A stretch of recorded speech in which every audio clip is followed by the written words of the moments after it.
Hey, Hi, how are you? There we go. yeah, I'm nice. Hi, how are you? Hi. So I had, I've created the final blog for my submission. I just put the link to that in the chat box. All right. Um, so yeah, one thing I wanted to ask was, like, it's okay if I put this link for my final evaluation, right? Since it's hosted on my own GitHub.io page. So Yeah, that should be fine as long as it's a permanent, and it should be yeah, permanent. yeah, it's a permanent domain. It's Okay. linked to my GitHub account. So till I have my GitHub account, I'll have the domain as well. Okay. Yeah, that's great. Yeah, let's take a look at it. Yeah, I can just present it if you don't mind. Okay. Yeah, go ahead. Yeah, sure. Yeah, so this is the project report. So in the important links for the project, I've included the code changes. The code changes I've included the link to all the pull requests that are authored by me and closed within the duration of this project. Then next, for the documentation and blogs, I've included a link to our Medium page where the blogs have been cross-posted. And next to the code for the code reports. So I've included the link to the Medium page where all the blogs have been cross-posted. And then for the code repository, I have included the link to my folder within the GSOC code repository where I have submitted all the code. And so yeah, these are the main links that I've included right at the top of the blog so that anybody can go to them. And then I've just basically explained a bit about my project, the bird's eye overview of why I was doing this project and the fact that it was worked on earlier as well in GSOC 2023, and I've kind of taken a different approach for leveraging large language models. And then I have explained the need for the project, why I decided to take the LLM route, and what were the benefits. And after that, I've just kind of explained in detail about the actual LLMOSC framework that I've created. So this is just, most of this is the same as the README. And here I've included this diagram of the initial preliminary design that I had created. And then from it, everything that I've implemented so far. So most of the things that I had envisioned here have been implemented apart from subtask 2 and subtask 3, which I have included in the future scope. But the main framework in subtask 1 have been completed. So this is just a bit more about how what are the different variables and the different components within the framework. Then I've explained about autocode rover, about the automated pull request lifecycle powered by autocode rover, the two decision-making algorithms that we have created, and the metrics, the different metrics such as experience, code quality, motivation levels. And this is just a list of the various accomplishments throughout, ending with screenshots of the graphical user interface that I've created. And then in future improvements, I've included the issues that I created. So each of these have a link. So if there is anybody else in the future also comes across this and wants to improve on the project, this would be great. And then it's just acknowledgements. So yeah, I was hoping this would be sufficient for the final evaluation. Yeah, So, that's exactly what they want. And usually people put it in a README, but this is better, I think. yeah. And, Sure. yeah. Great. So I'll be completing my evaluation mostly today or tomorrow. Okay. And could you push this to the our medium? Yeah. Yeah, sure. I'll do that as well. Okay, thank By you. tomorrow. Yeah. Thank you. Yeah, thank you. Yes, Yeah. good. Jesse, you wanted to say something about it? Oh no, just saying it's a great. I'm glad you're going to share that with the medium too. Update and, the link to the blog? Yeah. Yeah, sure. It's in the chat, right? Yeah. Yeah. I'm sorry, I didn't know it came through. I was just saying that was good. Yeah. Do I just put it back, or can you access the link? Oh no, it's fine. I was encouraging you sharing it to the medium too. Oh, sure. No worries. All right. Well, thank you for the update, Sarrah. And yes, we're concluding GSOC for the year. We're moving to fall term and some of the things that we're doing there. So we'll be doing, hopefully some internships, or, we'll be changing a little bit about, like our open source meetings we talked about yesterday, shifting focus, or, not focusing on that so much in the fall.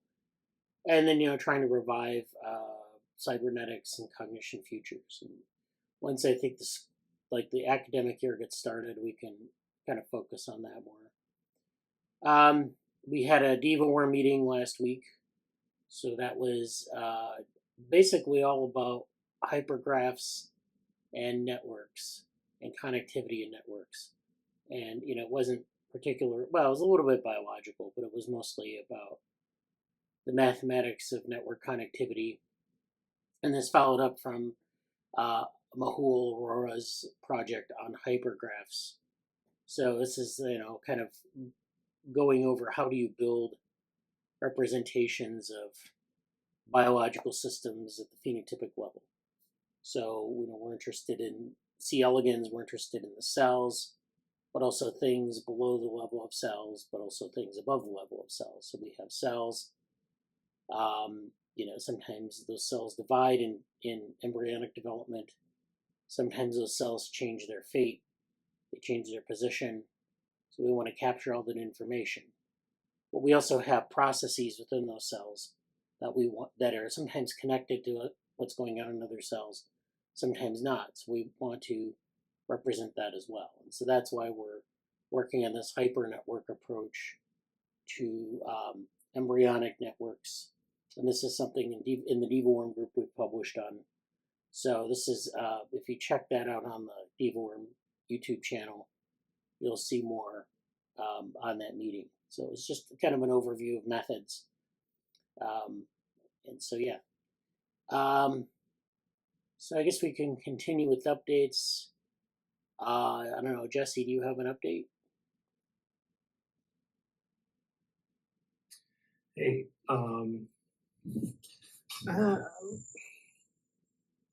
I said most of my things yesterday, but briefly, I'll say, set aside for a second. I believe we're going to start properly next week. Hopefully both cognition futures and the cybernetics reading group again. I know we'll be doing some things with the world models paper. There's been a lot of previous movement on JoPro stuff, which is really good. I'm happy about that a lot.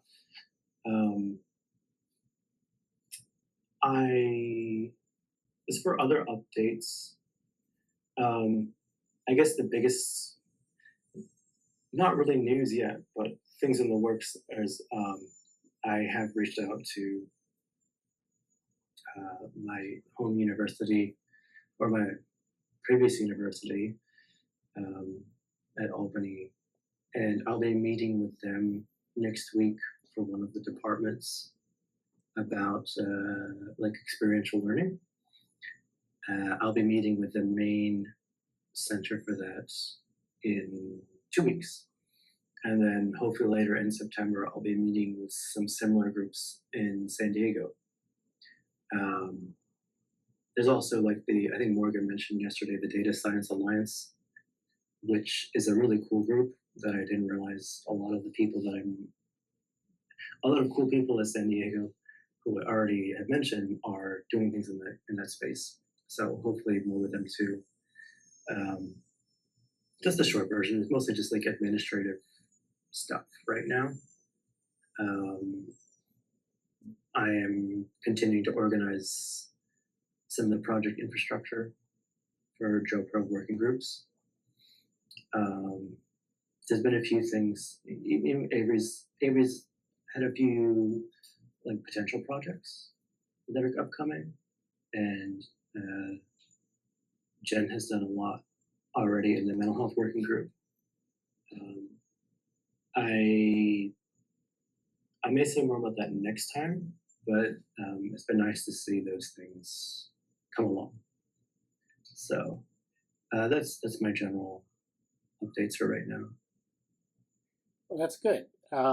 Yeah, I know it's like you're kind of getting ready for fall and things are kind of shifting. So I'm glad to hear that you're kind of reestablishing the ties of Albany. I know that we've done this in the past. Like 2 years ago, we had a nice crop of interns and we did a lot of good stuff there. Hopefully, we can, exploit that pipeline a little bit more, or, Yeah, one of the things that I think we could discuss more, not necessarily right now, is I know you and I talked about this a little bit, but like specific calls for like different internships or projects. There's sort of, at least how it used to be with Albany, it was you had to make a very, very general post, like what is your lab and what could you do there? So it wouldn't be like be an intern for this project. It'd be an intern for the lab. Yeah. Which I suspect is kind of the same thing. But what's nice is meeting with my department, specifically my former department. I think we might have a little more nuance there, and they do stuff with like game design too. Like I'm actually curious about. I met someone joined NICWIC on the conference chair level this year as like a co-organizer, and they're like a game dev. I don't know if it's a major or like a concentration within their that department, and that's a curious thing in general, but also like there'd be some dovetails into like plot twisters, which is we're not super active right now, but I think towards the end of the year to the next year there may be some overlap there too. So I'm going to inquire a little bit about that. So, but also we do a lot of things here too. But specifically, like what we want, what would we want to like try to solicit or get more help on? Because I can mention cognition features, I can mention society ethics tech is kind of coming back online this semester and everything like that. And I'm really excited about that. But if there's anything, kind of like I mentioned a while ago in the Slack, like if they want any help reaching out to either an organization or a university or institution, let me know, because I'll have some experience with that now. We have a pretty good track record of like positive things coming out from that. So if you want any help with that, or you're curious, like, oh yeah, I'm with this group and we do stuff, but how can we try to do more? Reach out to us or to me specifically, and we can talk about that. Okay. Yeah, we'll have to get on that. I guess we're getting pretty close. It's just always hard at the beginning of the semester to kind of straighten all this out, but we'll get there. Yeah, and we should revisit. I think last meeting we talked about the cards that we had, so I want to revisit those. I didn't really have a chance to do anything with them. I gotta do that, but I've been busy with other things, so obviously it didn't happen. Okay, that's great. Trevor, how are you? I'm doing well. Great. I took your feedback on my little proposal, and I figured it has such a low likelihood of being funded. I changed it, and then I submitted it earlier this week, and so I put in taking a class at the so we'll see if anything comes of it. Like I said, I'm not holding my breath, but fingers crossed. I appreciate your feedback, and that's about it. Nothing else super exciting in my world. Yeah. So I enjoyed reading the proposal. I think it's an interesting approach. I'm not really familiar with I guess it's one of these newer approaches that kind of just people are trying to figure out how to use, because I mean it's like a lot of these next gen sequencing techniques and imaging techniques is like, finding exactly the right use case where it's a benefit over some other method. So I think that actually it seems kind of like that's pretty clear what that might be. It definitely can allow you to look at genetic effects. But the thing you have to remember is that you have to be mindful of your effect size. So like if you're looking at behavior, you have an effect size of like genetics, but also like when you design the experiment, the behavioral experiment, it's got to be pretty tight, or at least has to be pretty specific to what you want to look at, to augment that effect. So that's always a thing. I guess everyone struggles with is how do you find how do you maximize the effect size in the experiment. Absolutely. Yeah, I spent some time really delving into trying to find comparable anythings that, because obviously nobody has access to this tech like in humans, so you are at the mercy of all the preclinical models. And so I was I found a couple of things, and then I was trying to I was able to find a different tech that is used in humans, and then try to like stitch it all together. And so it I really appreciate it though. It was you were dead on with the advice, so I appreciate it.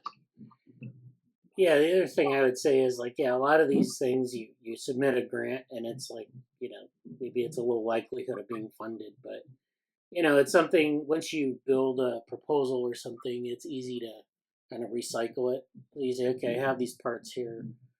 I have a good introduction, a good, kind of what we want to do, or whatever, and then like, the impacts. So once you have that all worked out, it's easier to do it for the next round or the next thing you want to submit it to.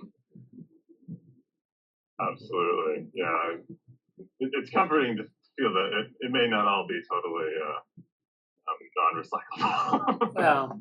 Well, a lot of things aren't, but like you can take the parts. Like you basically don't have to do you'd probably want to keep up on the literature review, obviously. Like if new papers come out, kind of make them, have like a citation editor, put them in, make sure that they're going to be there the next time you do it.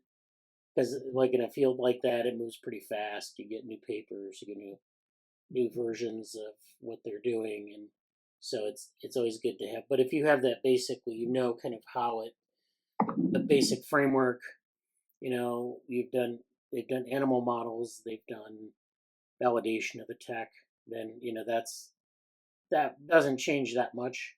I mean, it changes a little bit, but you can attach those new papers onto it. And then the aims are always I think the biggest problem when you recycle a grant. You have to kind of be mindful of your audience. So like if it's like a grant where they're looking, like I don't know, I call them innovation grants, where people they want to foster innovation, versus like an NIH grant or an NSF grant, which is more specific and less, usually less worried about innovations. But that's just, we talked about this a couple weeks ago with respect to grants, where you have different places where they have different calls and you have to be specific and follow the directions. But basically, you can use the same template, and once it's there, you can, you have something to work from. You don't have to reinvent the wheel every time. Absolutely. Do you have much experience like applying for DARPA grants or anything like that? Not really. I mean, I think we tried it once, but it didn't work. I mean, not this group, but another group I was in. But those are kind of tricky because you have to be invited more or less. Yeah, so you have to the better thing to do there is look at like what's coming out of the DARPA grants. Sure. Yeah. Interesting. I think I put it in the chat, but there's they're doing like a meat program manager thing in Boston, San Francisco, and I know there's people that I think seem to be in that area. I think Jesse, it sounds like you might be in Boston or something. So I don't know if that's up your alley, but you may want to check something like that out.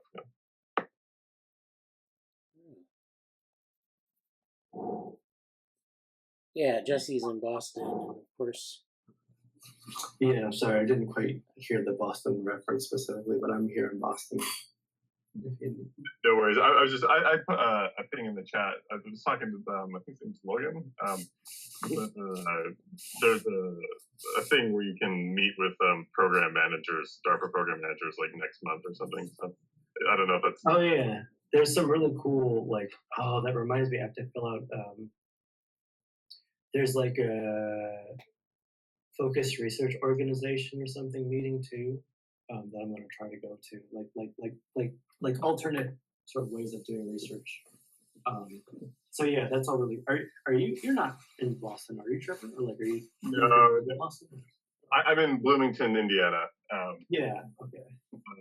Yes. So no Boston trips in the immediate future. But I've got I think I'm not sure if you're talking about the speculative technologies thing, but that might be it. Yeah. Okay. Yeah.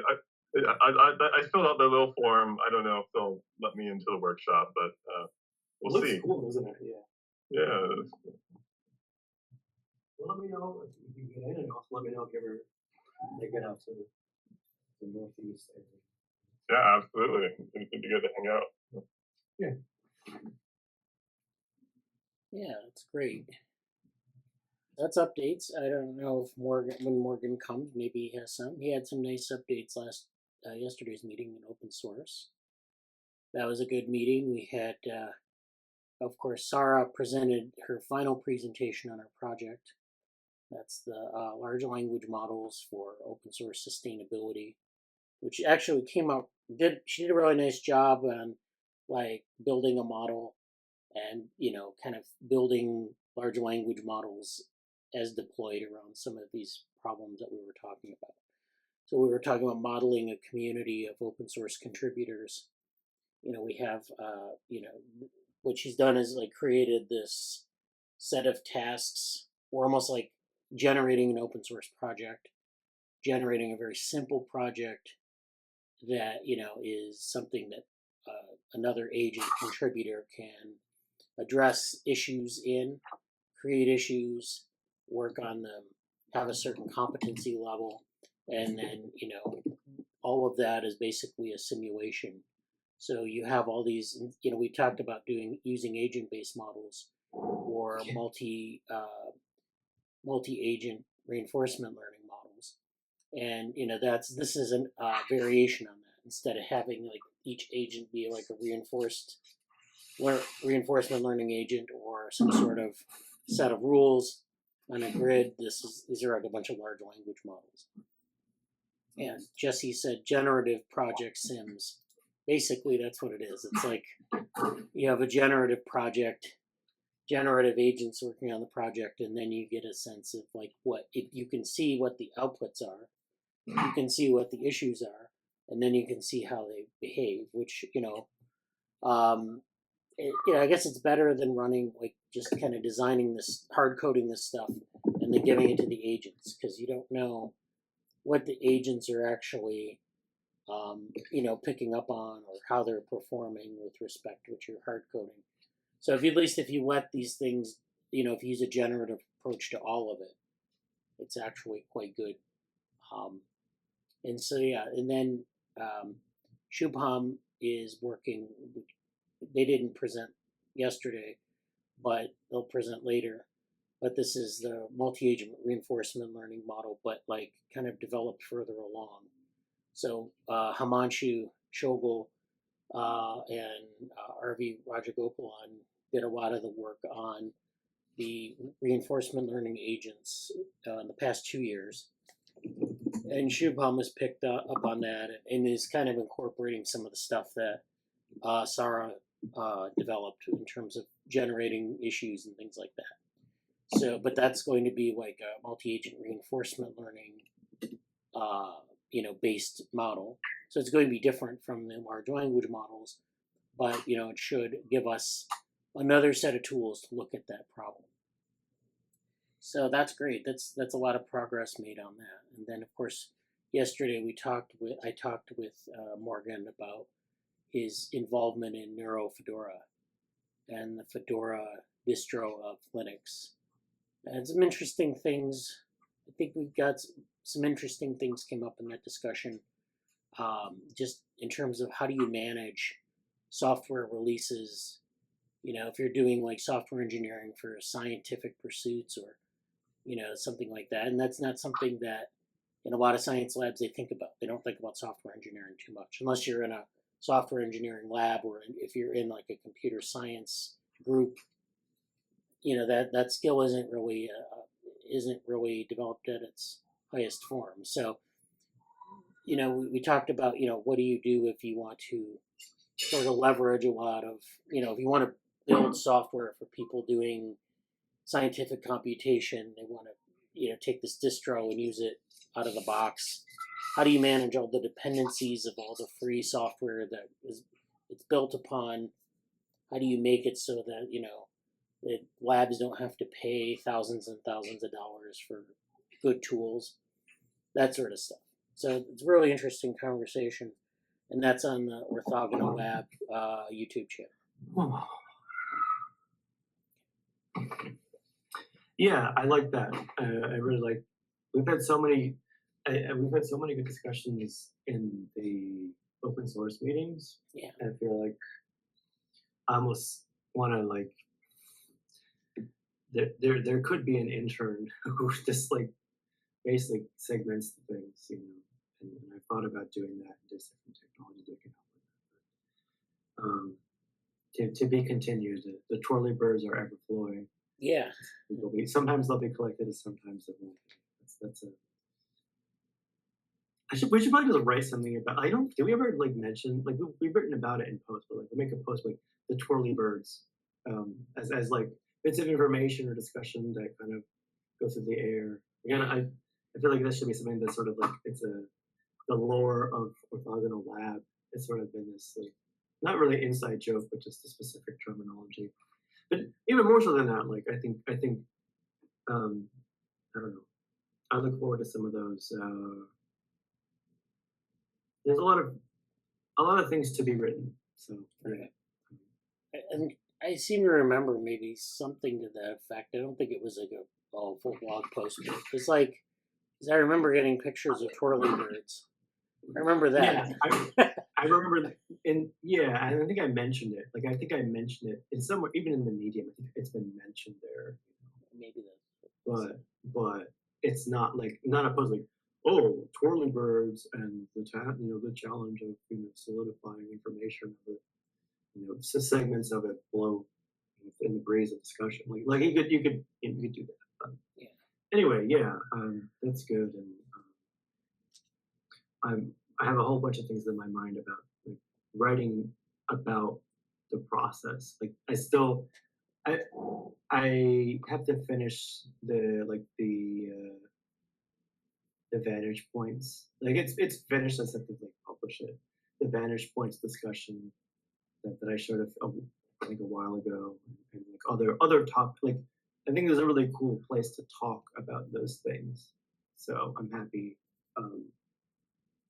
about that. Yeah. We can move on. I'm sorry. Oh, it's fine. Trevor said N. I don't know what that means. Sorry, I'm on my mobile phone, Okay. and I'm having just some technical issues, and that's not intentional. Sorry. That's fine. Yeah. Sometimes you get cryptic things that mean something. Sometimes they don't. It's like, Jesse knows this. Especially when I say weird stuff. Yeah. It's like, what's Jesse referencing? Okay. All right. So, well, one of the things I did in the last 2 weeks, well, we didn't have a meeting last week. So one of the things I did during that time, I was traveling. We did the DVOR meeting, but I did I attended BICA 2024. So we, every year we contribute something to BICA. which is the Biologically Inspired Cognitive Architectures Workshop or Conference. The last 3 years, they've had a full conference where they hosted it in a place. So I think the first year we participated, they hosted it in Japan, but it was largely online because of COVID. The second year we participated, it was in Mexico, in Guadalajara, but it was also virtual. Last year they had it in Ningbo, China. So it was put on by a Chinese group sponsored by them, but it was also on Zoom.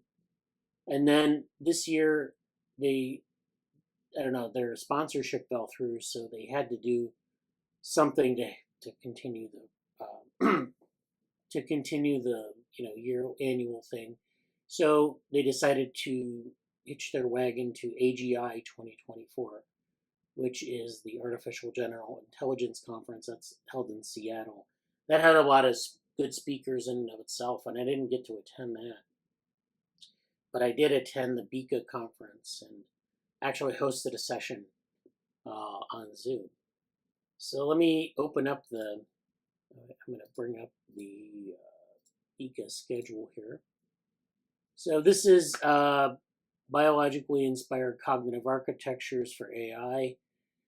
This has always been a really nice mix of people. It's very much, I guess you could say, the anti-NeurIPS, because it's not flashy like NeurIPS. It's not necessarily even trendy, but it does have a lot of interesting talks. People exploring topics that have kind of gone maybe forgotten. Very international, so you get people from all sorts of different countries and doing things, they're not like when we think of AI now, we think of like NeurIPS, large language models, machine learning, deep learning. That's pretty much it. Or, there's some other conferences, but they're all very much like they're driven by like intense competition of big labs, corporate people, and so forth. This is not that. This is very, very much, and of course, because it's not really AI, it's cognitive architectures. It's interesting that this topic, biologically inspired cognitive architectures, I remember back in the aughts, like about 2006, 2007, this was actually a theme that DARPA was working on. So this doesn't have a direct connection to the DARPA project.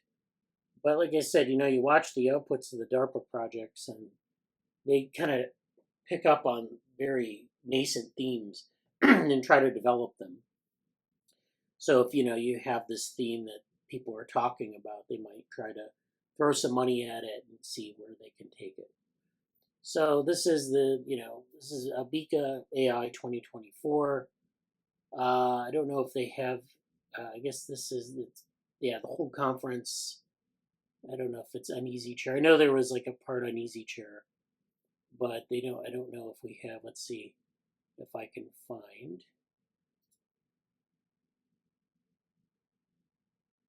Okay, these are the virtual posters. And so this is the presentation schedule and posters and everything. So this is, again, there were a bunch of presentations and posters. There's going to be a collection of papers coming out of it. And I did a submission on my own, but there were, other submissions here. So there were a lot of interesting things. This one is by Howard Schneider, Grounding Artificial General Intelligence with Robotics, the Petit Cat Project. So there was like some stuff on embodiment, on grounding, the grounding problem, which is basically how do you ground cognition? You have to ground it maybe in symbols, or you could ground it in embodiment. And so that's what that is. And so, this is very different, of course, from NeurIPS, because NeurIPS, they're not really worried about embodiment too much. They're worried about the number of layers you have in your model. Francisco Gomez, development of a bio-inspired computational framework for the integration of attentional networks. There is a lot of stuff on bio-inspired models. The discussion of cognitive models, of course, is cognition, like attentional networks. That's definitely qualifies as cognition. But you also have this bio-inspired aspect where, we're worried about not just like a neural network, a connectionist network, but we have, or like a symbolic network. We have things like we're looking, like 2 weeks ago, we talked about models of the hippocampus and things like that. So you're actually using the existing biological networks as inspiration for what you're doing. So that could mean, synaptic computing, dendritic computing, different, like focusing on different circuits and kind of replicating those. Some of, there was some stuff on deep reinforcement learning, multi-agent simulations. So it's not like they're ignoring that work. It's just that it's being incorporated in different ways. There is some stuff on cognition itself. So it's not just all kind of like geared towards, artificial intelligence. It's actually, there was a lot of good stuff on cognition, on how, you can use cognitive models to address, disorders, other things, cognitive performance, things like that. So that was so it's pretty diverse in that way too. This is an adaptive dynamical system model for development of schizophrenia, epigenetics and false memories, cognitive biases in natural language, automatically detecting, differentiating, and measuring bias in text. So that was the first session. Then the second session I hosted. This one, there were a number of good talks in this section. The one I submitted was allostasis machines as continuous cognitive modeling. So we worked on about 3 years ago, was Jesse, myself, Avery, and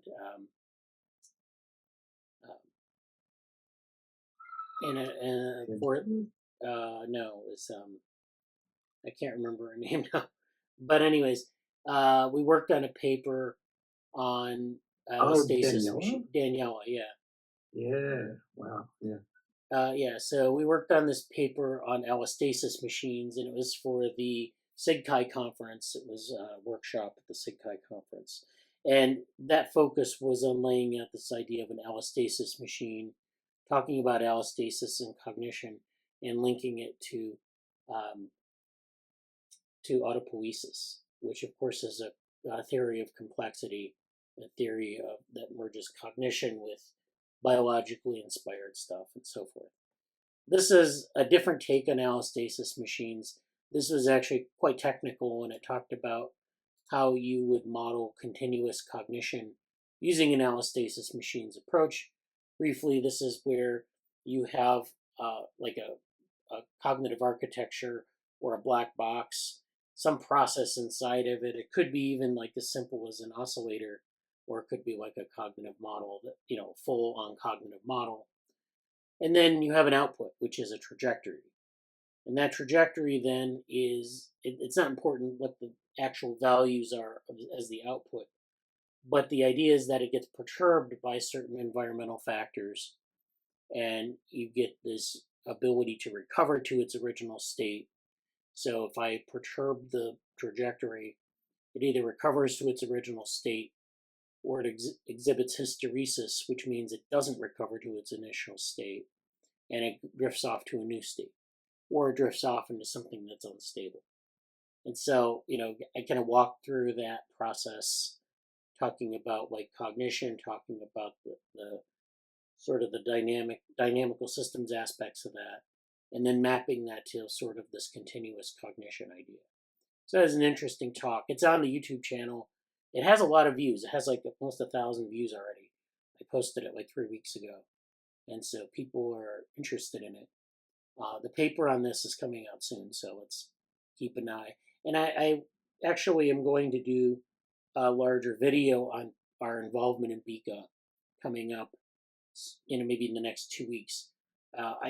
We have our open house channel that I put a bunch of stuff in. So like this is something I started in 2022, and I've been adding to it, and I'm going to add a video on our involvement in BICA to that. So keep an eye out for that as well. Olga Chernovskaya, she did a nice talk on the dynamic theory of information. A lot of this was actually stuff we've talked about in our cybernetics group and in our cognition futures group. A nice approach to consciousness, talking about like epistemic closure and other things. So this is kind of an interesting approach. It was more philosophical than a lot of the other talks, but it was interesting. David Kelly, he's like a perennial presenter at this conference. He did this. He has this like platform that he's working on where he's really focused on symbolic computation and a lot of this. So it's kind of, it seems old school, but it's actually quite interesting how you can drive forward on some of the old school stuff and make progress. And he's applying a lot of this not to like robots or some sort of conscious AI, but like stuff like project management and stuff in IT management. So it's really interesting. Max Talanov actually did a nice talk on the future of neural networks and energy consumption. So this is something that, of course, has to be biologically inspired because you're drawing the neural network paradigm that we have, of course, is completely artificial. It's abstracted away from what the brain does, and it performs, fairly well, but the energy requirements are very high.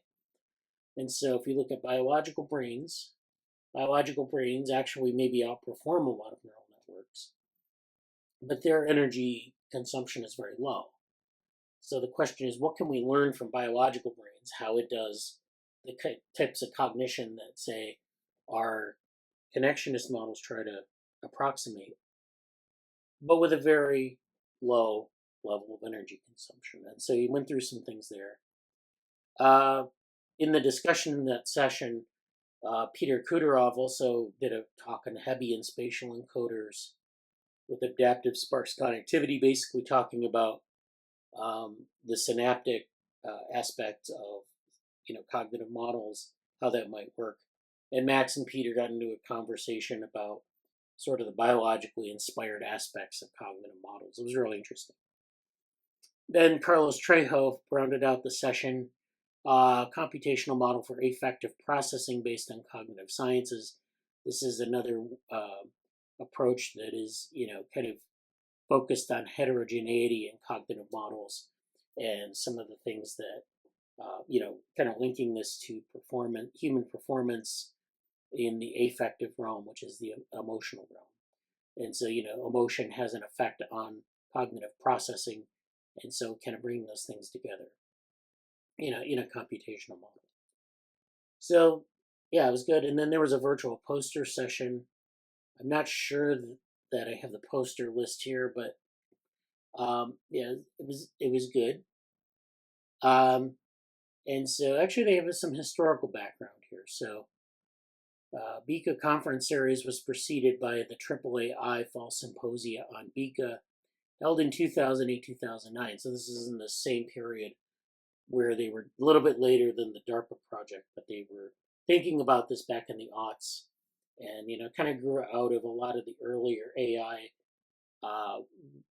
some of the AI winters where people realized that they needed to sort of ground their models more in biologically inspired stuff, in cognitive, there were cognitive architectures back in the 90s, but, bringing those forward. Originally, participants were mostly the members of the DARPA BICA program of 2005-2006. So actually, it was a little earlier than I remember. But so yeah, this was like the DARPA BICA program. They ran this. DARPA will basically select their participants and they'll say, can you do this stuff? Can you solve this problem? And then you're left to your own devices to do it largely. But of course, they can pull the funding at any time if they think it's not going the way they'd like. So there's a trade-off there with BICA programs, is that there's a lot of flexibility, but it's also, they're just trying to see what people can do, and if it's serving the needs of, unfortunately, the military, if that's something have ethical concerns about. But anyways, yeah, so this kind of grew out of this 2005, 2006 era. Then people started getting attracted to it. As a result, in 2010, the BICA conference series was initiated as a separate venue managed by a newly formed nonprofit, the BICA Society. So they've been organizing conferences around the world for 13 years. And they go to a number of different countries, demonstrating impressive success at growing progression. The conference was complemented by schools and symposia on BICA, in total making 15 separate events. BICA Society membership has reached many hundreds, and they've basically actually included a nice virtual component, which is this hybrid format, which is what we're doing, what we usually participate in. Okay, so that was BICA, and I have, there's a video of that talk. I'm going to do another video of our involvement in BICA, thinking about like all the things that we've kind of not just presented at BICA, but a lot of the talks on those themes. So there are 4 themes that we've addressed in 4 years. We've done allostasis machines. We've done, I'm trying to remember what they all were. So yeah, we've done the 4 themes, and I'll put a video out on that soon. And kind of thinking about like some of the other things that we've done on those themes. So not when we talk about those themes at BICA, we've talked about them at other conferences. We have other papers, and it's it has like it's basically allowing us to develop some of these ideas and draw them out and get feedback. So any questions or comments about that? No questions, but I did see like a video or some of the videos that were like posted up, and I definitely look forward to going to that and seeing both the thing you have forthcoming, but yeah, I think that's something to I don't know, allostasis machines that maybe that's something that deserves a project description of its own. So yeah, so Yeah, that's the thing about projects is that like there's a lot of stuff that gets done, and then we kind of revisit it from time to time. We'll do maybe a couple papers, and then that's like kind of maybe a stand-up project on its own. So it's kind of hard to know kind of where those, and drawing out a lineage of the development of it. So you say, well, okay, this is from this project. It's a new project or a new set of things that come out of this idea. So like I think we've talked about developmental AI as a in-house code word for this stuff. And then there's all this stuff that gets done in thinking about that. And then that's like a group of papers. And there's another group of papers in another area, like Gibsonian information, and so on and so forth. So it kind of, if you have a couple of papers in that area, then you start to think, okay, well, what is maybe this is something we need to get, maybe an internship or, some other research opportunities built around, because it seems to be something that we're thinking a lot about. So it's just showing this sort of evolution of projects. Why it's so hard to define a project. Was that the biological division stuff? That was the Biologically Inspired Cognitive Architectures Conference. Or this year was the workshop. Okay. Right. Sure. Yeah. No, not off the top of my head. Sorry. It's okay. Yeah. Still rousing myself. This is pre-coffee. Yeah.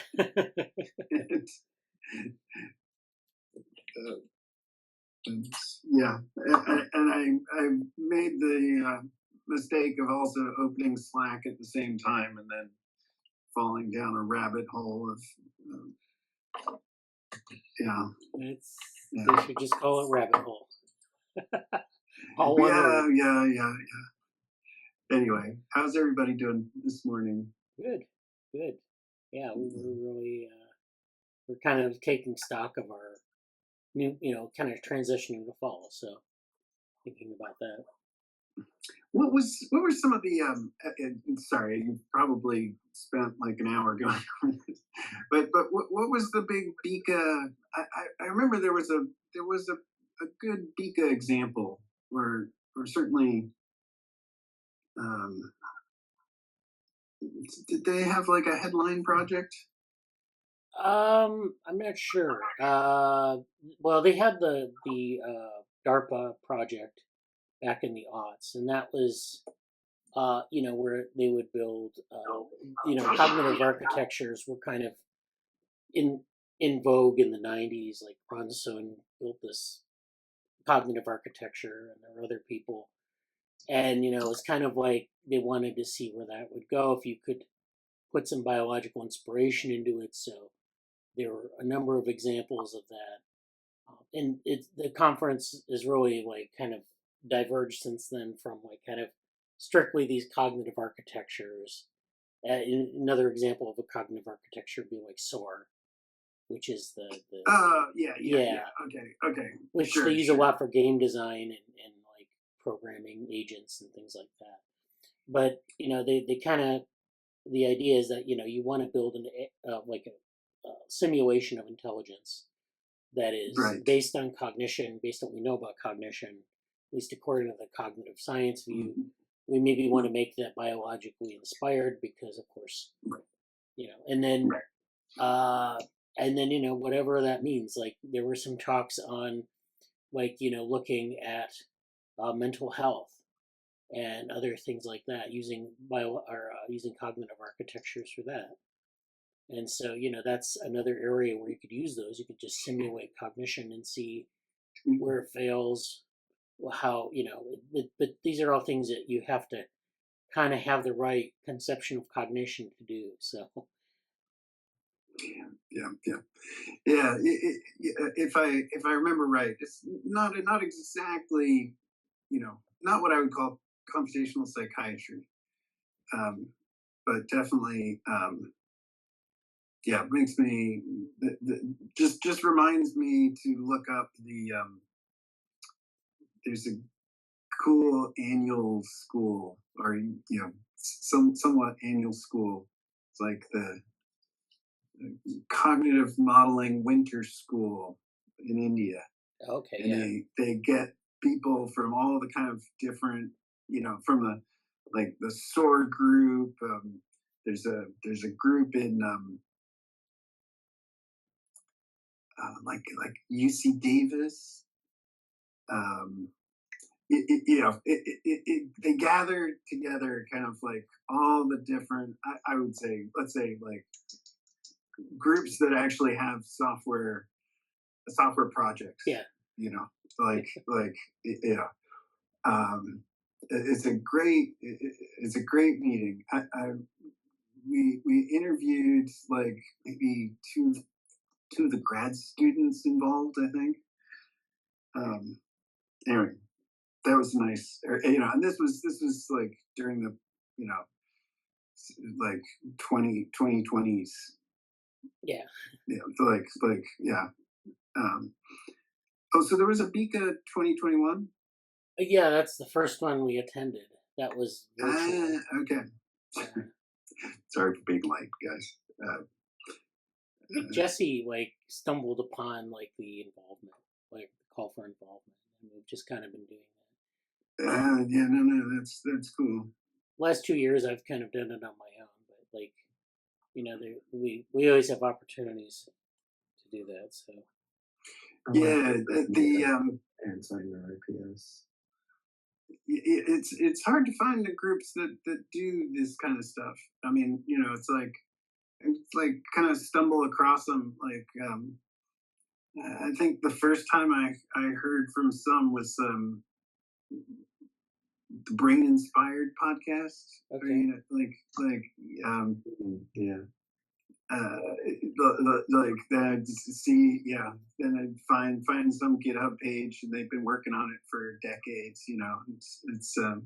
It's interesting. It's I don't know if I would say biologically inspired. Yeah. Cognitive sciencely inspired.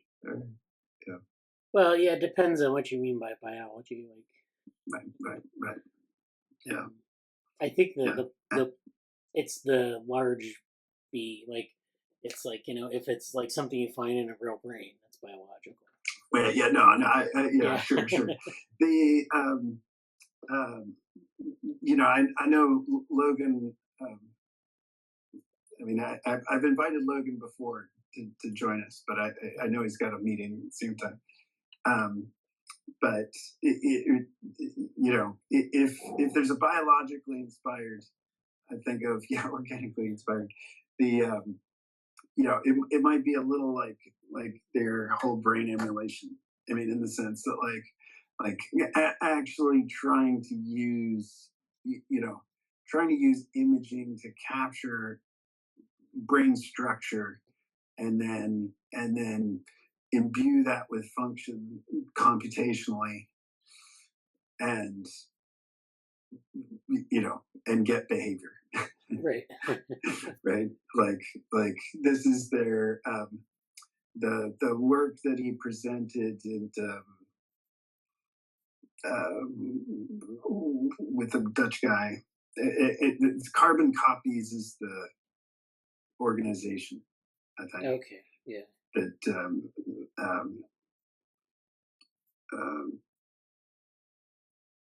and I forget what model organism they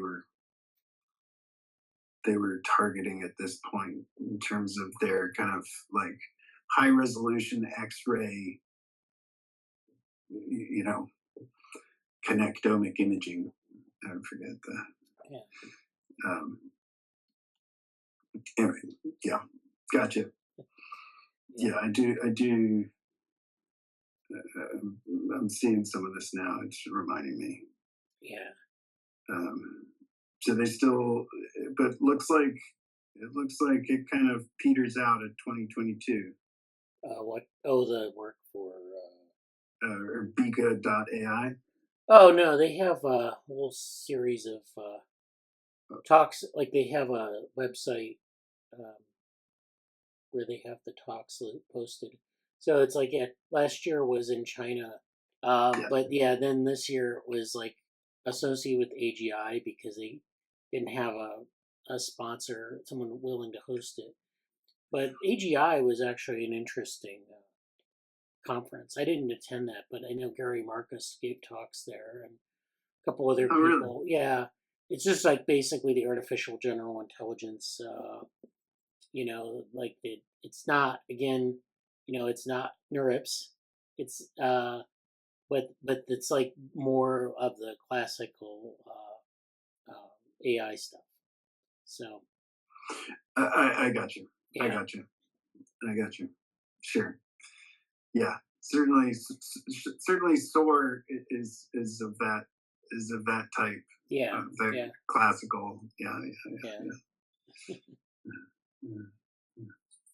Yeah, that's what I did that as I was traveling. So I actually hosted a session. It was all right.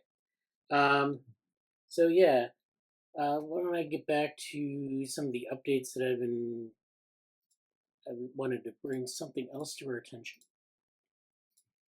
And so I also worked on a new book review. So there's this new book.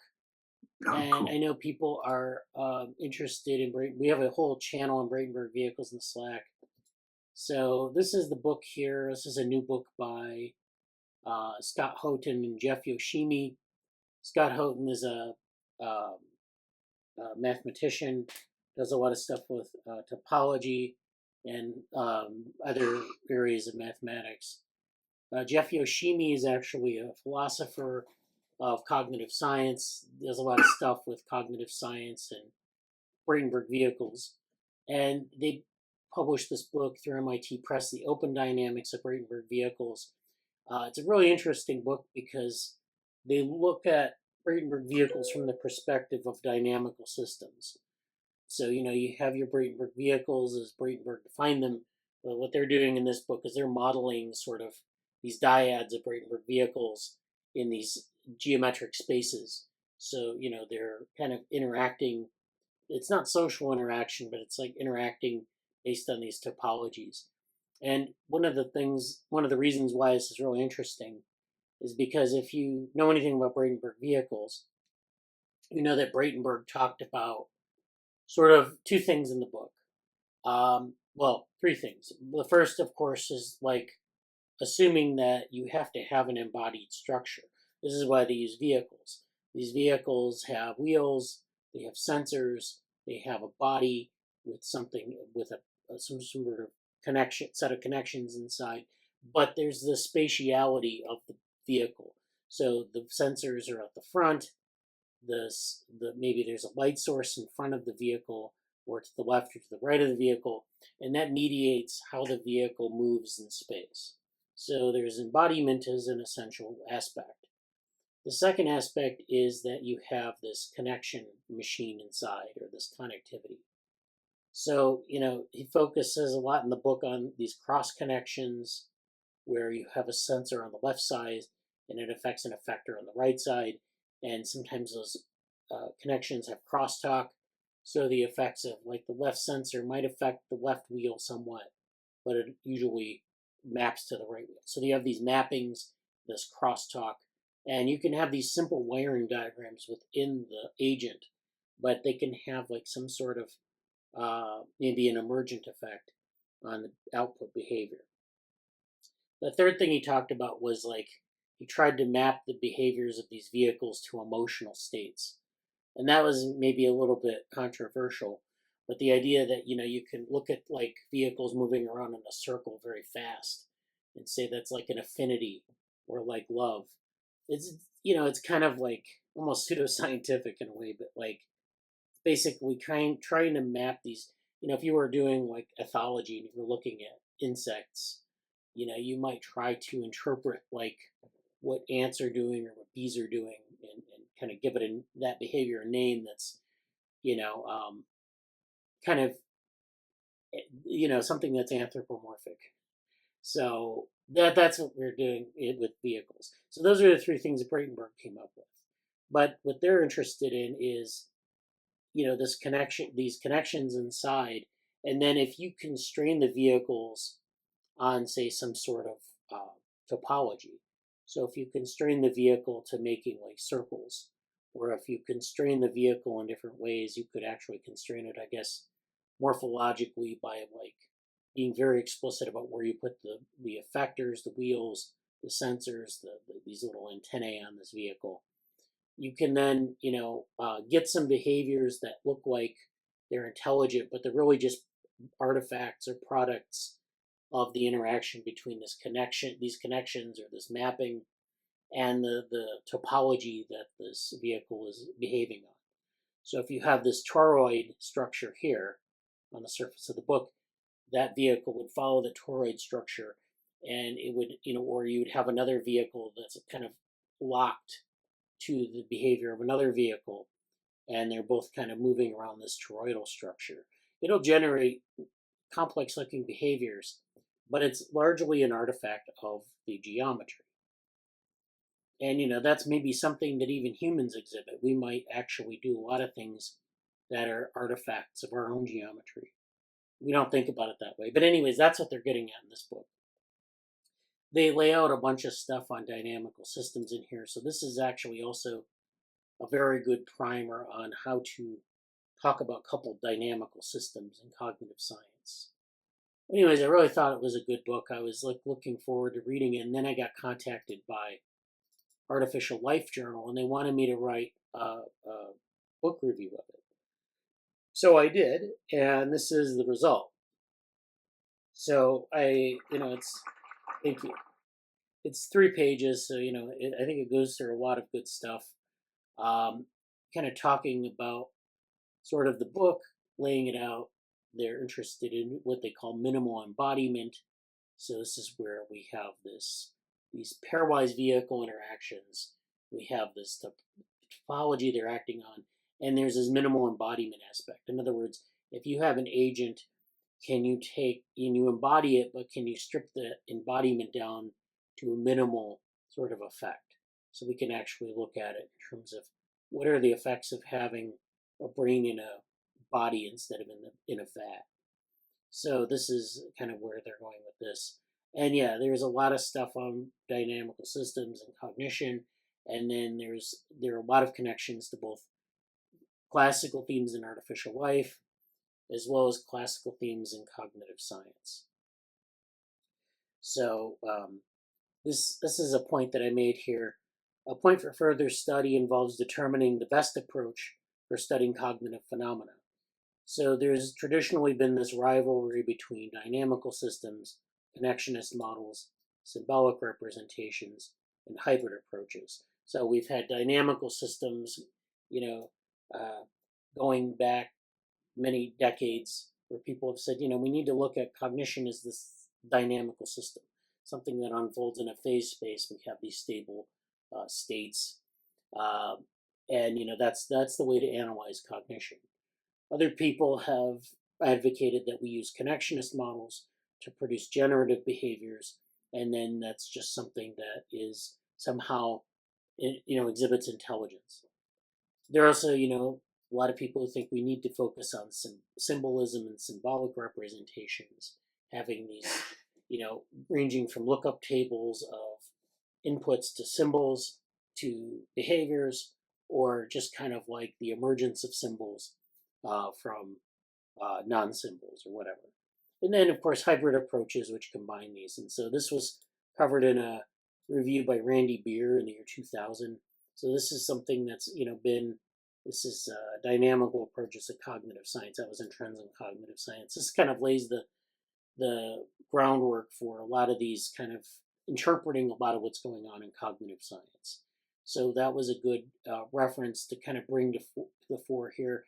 And in this book, I think they really kind of advocate for a hybrid approach. And that's something I think most people would say is you need to have maybe these dynamical representations over time, of continuous behavior, but also, models of nervous systems that are connectionist. We can't necessarily specify every component and every interaction. We just need to let these things emerge.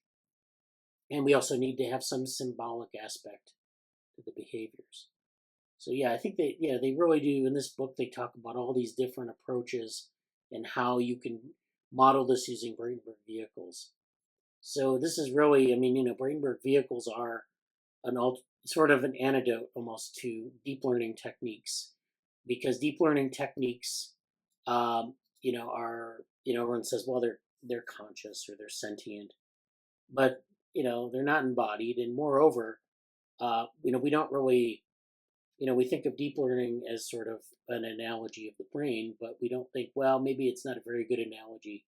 So what else do we have out there that we can use to kind of compare and contrast to see, and I'm not saying the Braitenberg vehicles are exhibiting the kinds of, uncanny valley behaviors that deep learning approaches have approached, or large language models. But, you can think about Braitenberg vehicles as maybe being a little bit closer to cognition. And then, maybe if we spend a lot of time and a lot of money on Braitenberg vehicles, we could maybe come up with some things that are alternatives to deep learning models that people, I don't want people to say that Braitenberg vehicles are exhibiting sentience. But you could see from Braitenberg's work that he kind of was going in that direction, maybe erroneously. But I think that's, that's something that, it's kind of shoved down in the current hype. We don't have these models that are alternatives to deep learning. Okay. Do we have any questions or comments about that? Yeah, it reminds me of like a super sophisticated version of Conway's Game of Life. Yeah, yeah. You also forgive me. I'm still having a little bit of difficulty drawing the differences between deep learning and this, because couldn't one of these vehicles be like conceptualized in a deep learning system whether it had some sort of state-based thing that you were mentioning earlier, but and it had all like the embodiment of what you were describing. Like, couldn't you like create some sort of agent or something that would basically replicate this type of vehicle?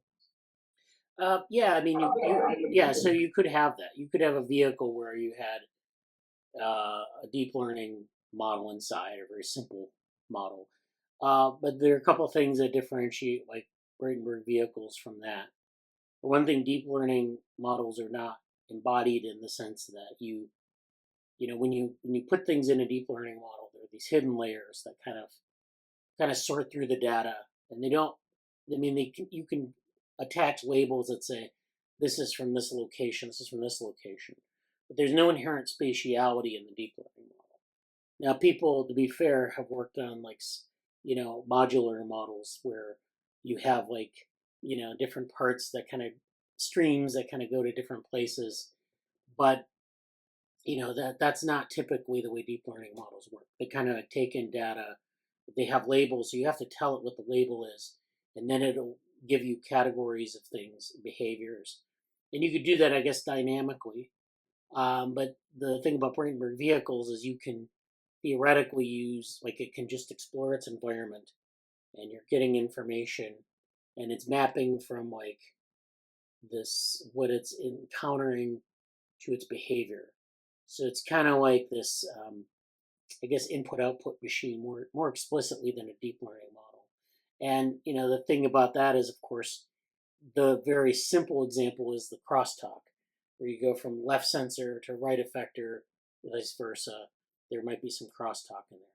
If you add in nodes within the vehicle, we've done this in some of our work, you can actually get, it's not deep learning in the sense that you have hidden layers. It's almost like in the C. elegans connectome sense, where you have interneurons, where you have like something coming into the effector. You have this interneuron that's sort of processing information. You might have a bunch of inputs coming into an interneuron. It might then have a number of outputs to effectors, or you might have a direct map from a sensor to an effector. So you can actually, have connectomes that are, or connections within a vehicle that are highly explicitly spatial, and that helps it behave in a spatial environment where you have like chemical gradients that you want it to follow, or you have light gradients you want it to follow, or even just like finding like a path through a maze where it has to make decisions about which path should I take. And I mean, you can do those things with deep learning, but it's a different paradigm, and it's similar because it's sort of born out of the same connectionist ideas of cognitive science, and but they're going to be, I think, practically quite different in implementing. So are there differences in like the active learning, like online learning capabilities or implications? Yeah, I guess the promise there would be that Braitenberg vehicles would be better at active learning, where deep learning model because a lot of deep learning models, of course, if you train them well, they can they can generalize, but typically you have to train it on these out of distribution examples. So if you have if it encounters something that's very common in the environment, fine, great. If it encounters something that's very rare or unusual in the environment, then it can collapse or fall down. And it has to really have that experience built into the model. For the Braitenberg vehicle, you can do active learning, so it doesn't, you just kind of deal with it as you encounter it. But again, this is something that no one's really explored, so I don't know if it would actually be better or worse at this. It's fascinating. I've never heard of it. I appreciate you telling us about it and reviewing the book. Oh, no problem. Yeah, it's great. I think it's food for thought, because it's like, this is all kind of stuff that, it's like stuff we've been interested in for a while, but it's kind of like, we've done a lot of the stuff with developmental Braitenberg vehicles, which fits into this what's next there? What can we think about? Like, how would we, well, how do we want to test these kind of agents? And that's maybe what you're asking is how do you put those in an environment? Maybe compare it with deep learning and active learning and things like that. I mean, that's certainly one of the big one of the big issues, right? Is that, like, especially with putative cognitive architectures, it's like there are many architectures that can replicate behavior, or that different architectures can give you the same behavior. Right. Right. So that's one, that's one thing. Yeah.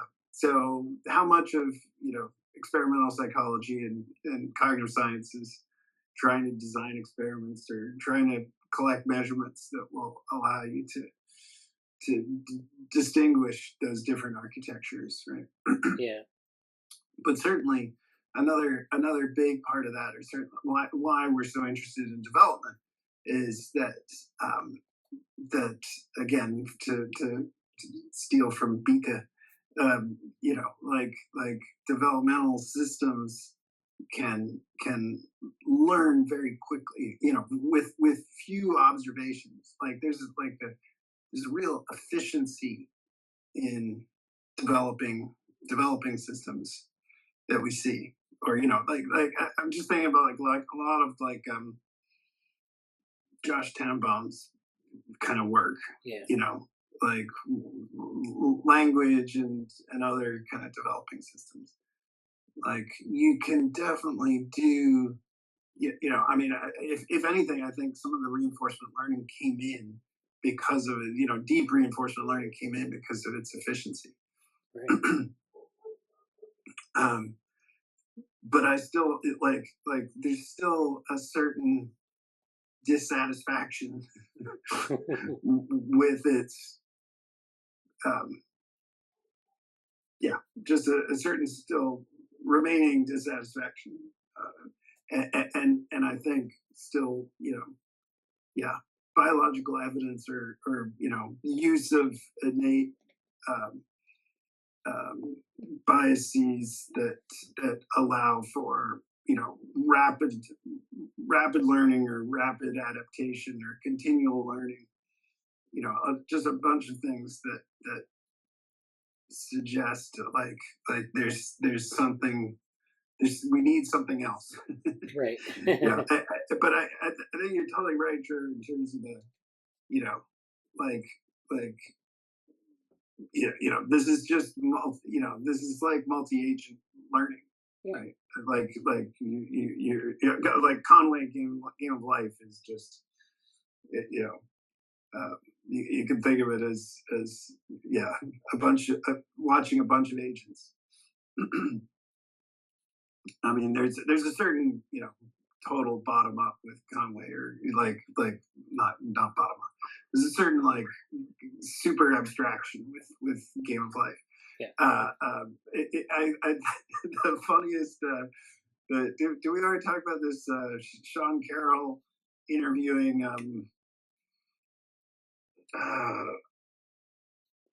I'm not going to get his name right.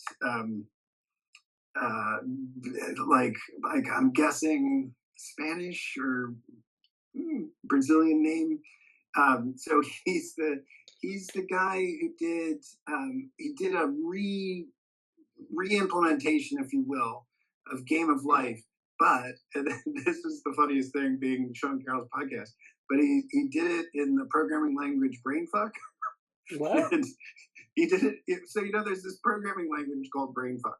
There is. Okay. Yes. That was the thing that was there. And it's got a long history. I mean, it's like the way I know it is that, I know this is really funny, right?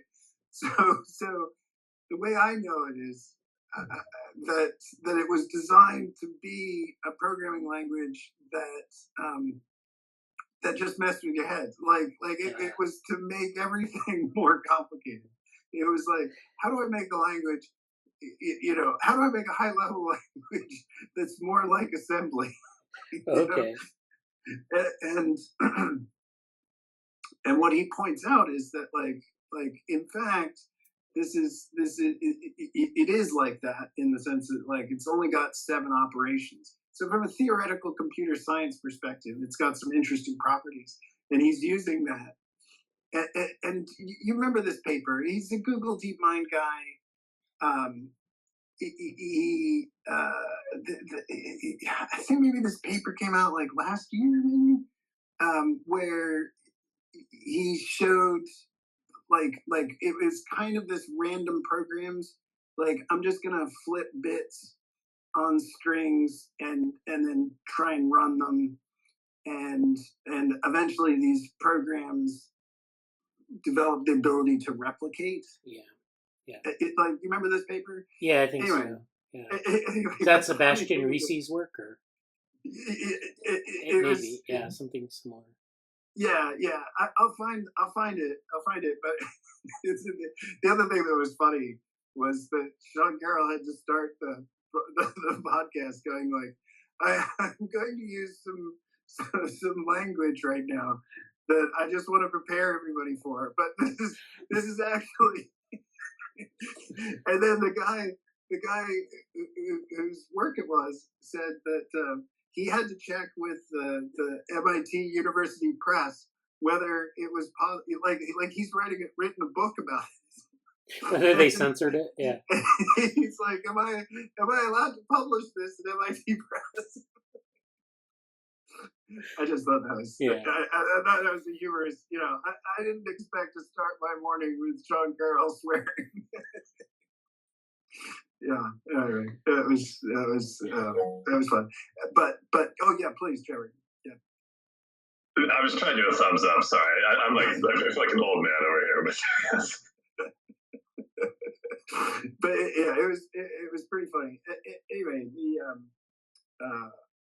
but it was still very game of life, right? Like he's not trying to, certainly replication, that was really interesting. And if we were kind of viewing that, we would be like, oh, these programs are starting to gain some sort of desire to keep going or something like that. Yeah. But it's much more interesting when you're seeing like the neural MMO. There's a neural MMO guy live coding every day. He's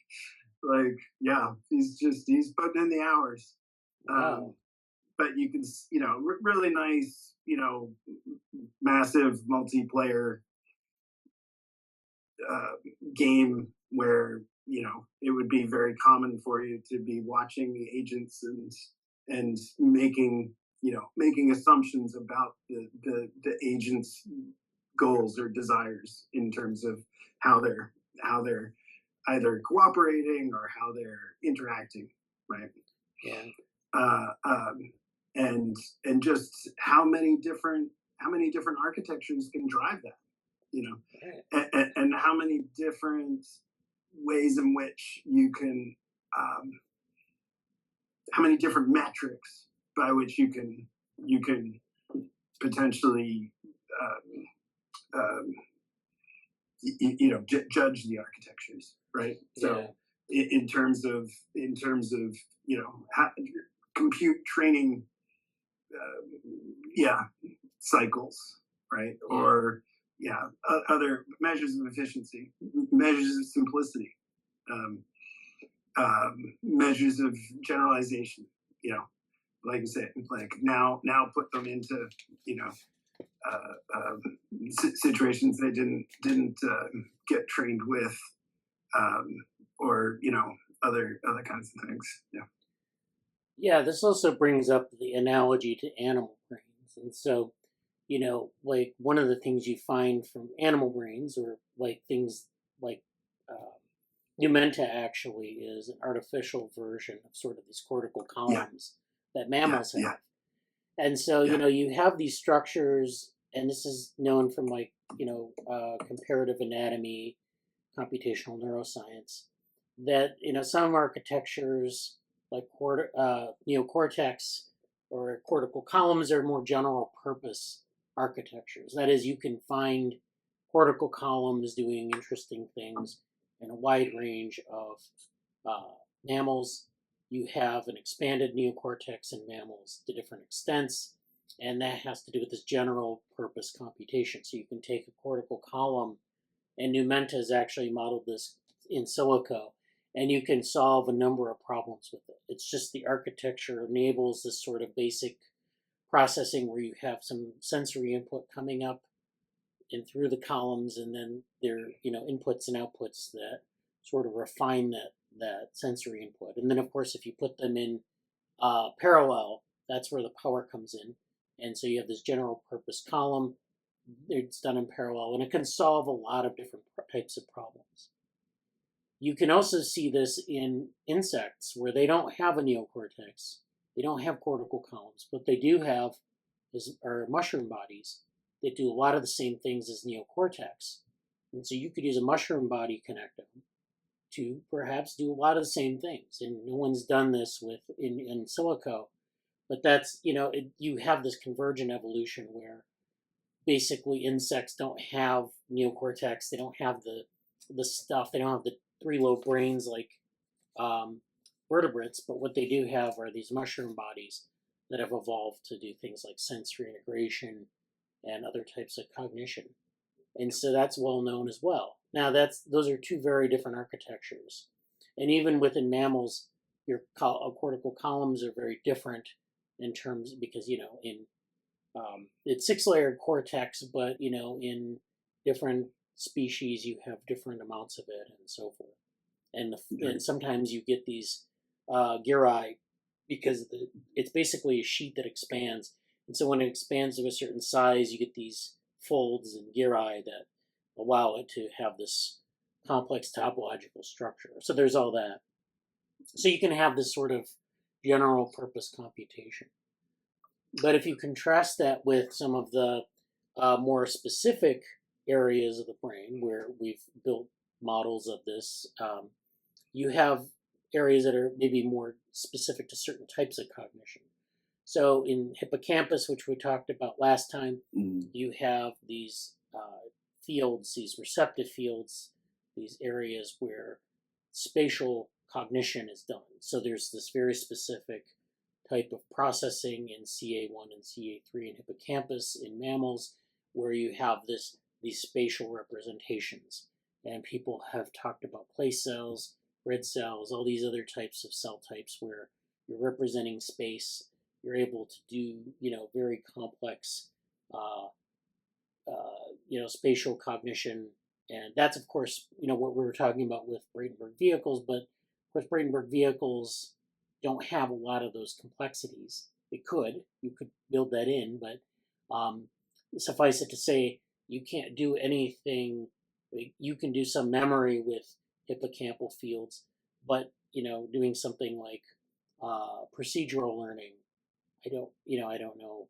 I don't think that's really you couldn't, if you built a model of hippocampus in silico, you might not be able to do that. Although we had that paper last time that suggested that hippocampus, or spatial memory in general, is actually sequential information that is like kind of a large language model in nature, which is just an interesting theory. I don't know.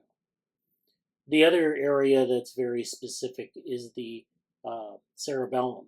So the cerebellum has like the structure that's highly sort of specialized for timing. And so you have movement timing, it's involved in linguistic timing, all this other stuff. It's basically a series of cells and connections that act as a comparator. So this is very commonly cited in computational neuroscience, where you want to build a comparator. And not every, in mammals you have a cerebellum, but you have this in insects too, where they have timing. They have to operate on timing information. They don't have a cerebellum, but they can still do that sort of. So you have these architectures that are very specific, architectures that are very general, but then you also have almost like a domain independence. In other words, you can have something that's undergone this sort of parallel evolution. You can have these structures that do similar things but don't look anything like. And so, I mean, I just wanted to make that point because I think it's important to think about. I did have a question with what you were saying. A couple of questions. So with the whole mushroom neuron, like you talk about like convergent evolution, but is there any evidence that like these alternative neuronal types in other species like share the same scalability properties as you'd see it in like humans? I don't know. I don't know about, like, I don't know if there are any studies that look across mushroom bodies. Part of that problem is, of course, we think of neocortical scaling as like, we always like tie it to greater intelligence. So like, you know, in primates, for example, you know, you have prosimiae, which have a very small neocortex, and then as you get into monkeys and then great apes, you get bigger, and then in Homo, it just explodes in terms of size. So you have this, you know, you can make these comparisons. In insects, it's quite a bit different, and I don't know if anyone's. I'm sure there's probably a paper thinking about this, where they think about the scalability of mushroom bodies. I know that, like, in some insects that don't do much, like dung beetles, they don't have much of a mushroom body, or, you know, where they don't interact with their environment as much as, say, like bees or ants. And so, you know, you have this. I don't know what the details of that are, but I mean, basically, what I mean by convergent evolution is that if you have a problem you need to solve, which is doing things like multisensory integration, memory learning, you would evolve, like, you don't evolve the same structure, you evolve a different structure, and it may not be like scalable in the same way. Like, you don't see this huge explosion in like the size of the mushroom body. Does that mean it's more efficient? I don't know, but no, I appreciate it. Thanks, Matthew. The other thing, you know, I'm so ignorant about modeling in neuroscience. I was just curious. I don't even know if I'm a little bit hesitant to even bring this up because I'm such a novice and don't know the language. But there's these like ways of modeling systems as springs, and then when you optimize it, it's like it's a little bit of a roll of the dice thing. You don't always get the same answer, and so is that very common in these neuroscience models to have something like this? I'm just a curiosity of what you were talking about. Did you want to say something about that, Morgan? Well, excuse me. Yeah, I've certainly seen. I've seen that there's model equivalents, right? So they, if you look at coupled spring systems, can be substituted for you know a large class of other models, of a more conventional. I mean, are you talking about like kind of additional ways of seeing like cable equations? Alternative, yeah. Oh, sorry, yeah, that's a step above me. Yeah, I don't even know what cable equations mean. I mean, just in terms of like computational neuroscience models. I mean, use the word that I was thinking of it, and I couldn't remember the phrase. The coupled oscillators. Yeah. Like those have a those can represent a whole large class of models that might have a different physical interpretation. So are those common to use like in the literature? Or is there some other software packages? Yeah. Well, so I can only really speak about neuroimaging, but like yes, those are the I think those are now widely used in neuroimaging, and with a particular class of models called dynamic causal models.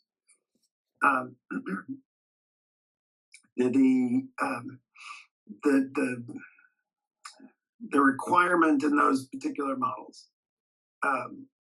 And these are implemented in kind of one of the most popular software packages that one of the toolboxes that's been used since the beginning of neuroimaging, going back to the PET days. But you have to specify how many nodes in the brain you're going to model, and then so those nodes then and then you set up the connectivity of that node, and then you basically have a set of coupled differential equations that model the system. And you do model comparison between models where you change some of the connectivity, and then you do you look at model evidence across those models to give you kind of Bayes factors that then say like, okay, this particular model that has inhibitory connections or doesn't have inhibitory self connections or something like that. like of the 3 to 5 models that I've looked at, this one has the most model evidence. And yeah, that would be an example, I think, of these models being applied in neuroimaging. So if that helps. That's great. Thank you. Sorry for the deviation. I was just no. I mean, it's a cool class that only started in. I mean, I think like the first theory paper was like 2006, but I don't think it really kind of took off in terms of actually getting applied outside of the lab it started until like 2013, 2015 kind of. Yeah. You may be aware of it, but von Neumann, he had as the successor to the von Neumann architecture, he was playing around with these coupled oscillators, and it, I think right before he died, it was like his last thing that he threw out there, and so just interesting. It's a computing thing, huh? Yeah, I guess as an alternative for to von Neumann architecture, because I think that he saw a lot of limitations with it. So saw these to solve a wider repertoire of problems. Mm. Yeah.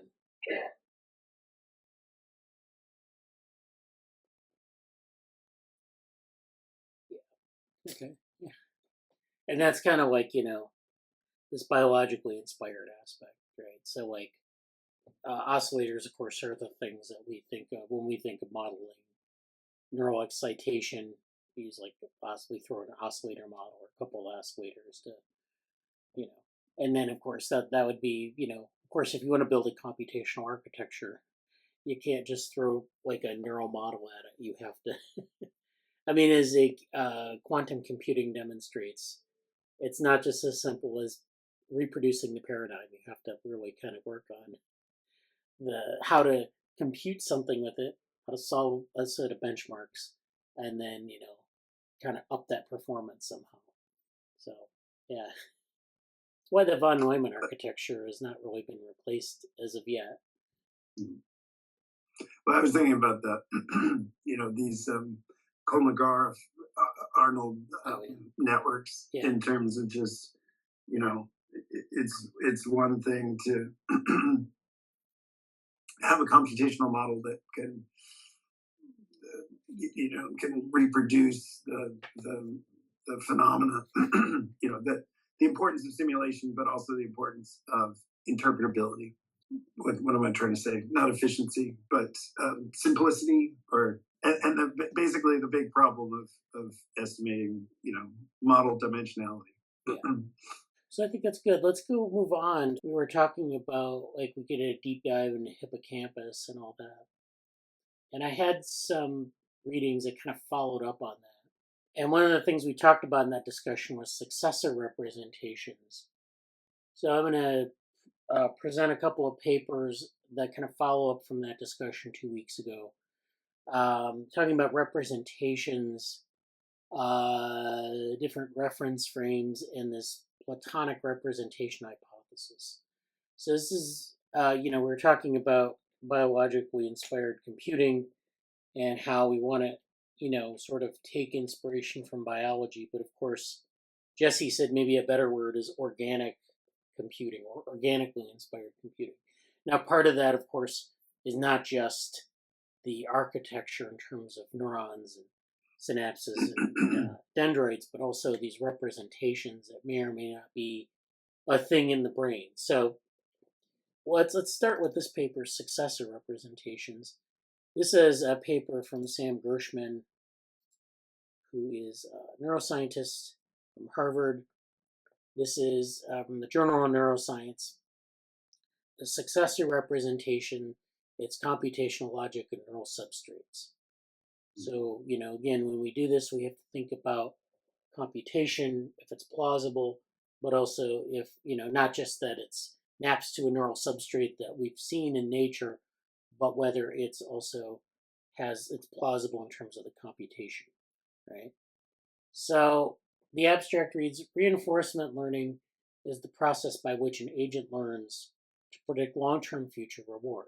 So this is the sort of the crux of reinforcement learning.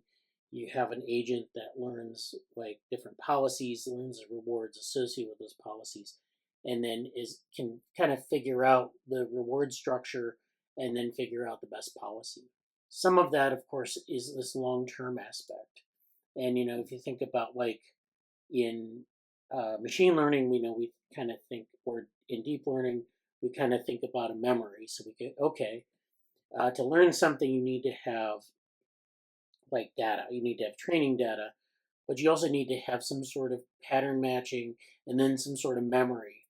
And so in reinforcement learning, you're really doing pattern matching in terms of the policies, but then you also have this memory, this long-term outlook. And so that's really the key, is to figure out like if you can predict how this reward will fare over time. That's really the thing we want. We don't want just like kind of these immediate rewards and then the agent shifts back and forth between policies. That's not really useful. I mean, there's a biological area, reinforcement learning started in biological psychology. So people are understanding things like dopamine in terms of reinforcement learning. But, we also have computational models. So just so that, we know that like this isn't just something that we've made up in a computer, that it maps to the biology of the brain. We now understand a great deal about the brain's reinforcement learning algorithms, but we know considerably less about the representation of states and actions over which these algorithms operate. So if we go and think about a reinforcement learning model, we're looking at these set of policies or these set of actions, and we think about the reward associated with them. So it's like if you have if you had a bunch of food sources, if you were an animal, like a rodent, and you had a bunch of food sources, and some of them were poison, and some of them had high caloric content, and some of them less high caloric content. The idea would be learn those basic properties, and you make the decision to exploit those based on what was available. And, that would be learning, reinforcement learning. At the neurochemical level, of course, there's dopamine. There's also other aspects that people use to model how that process gets sort of encoded. Now, you have memory, but you also have these representational states and actions. So again, people have very, intense arguments about representation in the brain, but for the purposes of this, it's, representing those states and actions. How do you represent that information as a whole, as a model in the brain, and not just like a set of things that you just act on in a shifting manner? A useful starting point is asking what kinds of representations we would want the brain to have. So not just like what the brain actually has, but like what do you think is most plausible? What do you think is like sort of a way forward? And then maybe we can see what the brain actually has. So given the constraints of a computational architecture, we look at the brain, we say, what is possible, what is plausible? And then what kinds of representations maybe make sense, and then test those on on what we have in terms of an architecture. Following this logic leads to the idea of successor representation. So this is where we have this specific type of representation. The specific representation encodes states of the environment in terms of their predictive relationship with other states. So it's like, we have these policies or these states of, and then we want to be able to have this predictive aspect. So we want to have states that predict other states or have some relation to other states that is predictive. So a little bit of sort of predictive processing-ish going on here, thinking about like how, our cognition is really about prediction, and that processing is about, predicting the next state. Recent behavioral and neural studies have provided evidence for the successor representation, and computational studies have explored ways to extend the original idea. So this is something that, we've been able to kind of get a sense of with behavioral and neural studies. This paper reviews progress on these fronts, organizing them within a broader framework of understanding how the brain negotiates trade-offs between efficiency and flexibility for reinforcement. So what he means is that the brain is basically doing this trade-off between efficiency and flexibility. So like, you need to conserve energy in the brain. You need to conserve cognitive resources perhaps, but you also need to be flexible in terms of your predictions.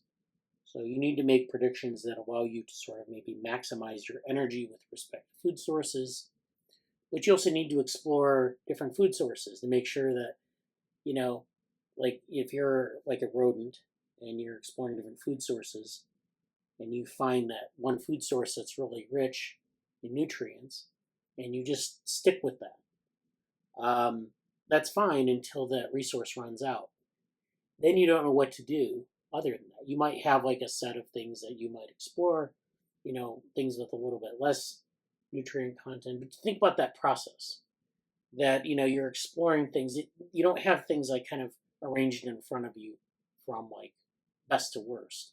You have to go out in the environment and explore the environment and evaluate each food source and say, this has high nutritional content, this has less so, this is poison. If you don't explore, if you're not flexible with respect to what you explore, then you can't really get a full map of that space. If you're highly efficient in finding the most, nutritious food stuff, that's great. You can probably find it, but if the environment changes, then you're screwed, basically. And flexibility allows you to do that, but too much flexibility, then, you might end up eating some poisonous fruit and dying. So that's not good either. So there's this trade-off between efficiency and flexibility in reinforcement learning. And talks about this in the paper here. Kind of this idea of reinforcement learning being the problem of predicting and maximizing future reward. It's a hard problem because the number of possible futures is enormous, too big to search through exhaustively. So you can't consider all career paths as a prospective student.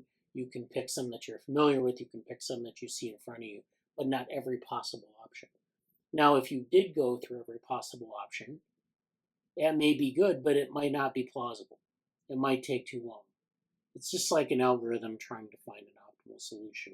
You can't go through every option. You can go through some good options, but you don't know if that's the best option. So it's a problem, and this is this trade-off in practice. So yet another approach is to again imagine the goal state, but instead of planning a path to the goal, only consider how often the goal is achieved from a particular starting point. So if you start from a certain point, what are your options in front of you? And this makes this problem a little bit more tractable. It makes this trade-off less sharp or less severe. So one of the problems or one of the successes of reinforcement learning, or in the algorithms, not just in the brain, hinges crucially on the representation of the environment. So if we have good representations of our environment, we can do reinforcement learning a lot better. And this is something, again, the successor representation idea kind of focuses on. So a very flexible representation, such as knowing how often each state transitions to every other state. So this is basically knowing the parameters of a Markov model. Can be highly accurate, but is computationally cumbersome. So as you can imagine, putting a Markov model in a robot, you know that like you can characterize the Markov model, you can hard code it, but what we're doing is we're building a Markov model from sort of first principles, from empirical observations only. And so you have the states that you observe. Sometimes they're hidden states that you don't observe. You have these transitions between the states, and you have to figure out what the probability is. So with like something like flipping a coin, that's pretty easy. You know kind of intuitively that this is random more or less. But of course, there are variations in that we've talked about in a previous meeting this summer where that's actually not the case. So, there are a lot of variations in the environment that you have to learn. You have to have these flexible representations in order to really get that down. And if you think about this in terms of a Markov model, this helps because we know computationally how burdensome a Markov model can be, how hard it would be to learn a Markov model from scratch. So that's what we're doing. So, this is where reinforcement learning can help. Different representations clearly have different strengths and weaknesses. So computational models can help us understand these trade-offs in terms of general principles. And we can ask another question, which is, what makes a representation useful for reinforcement learning? So in doing reinforcement learning, in trying to learn the parameters of the environment, and trying to figure out the best path forward, the best way to transition between states, how those states maybe vary in nature, and how to take advantage of that.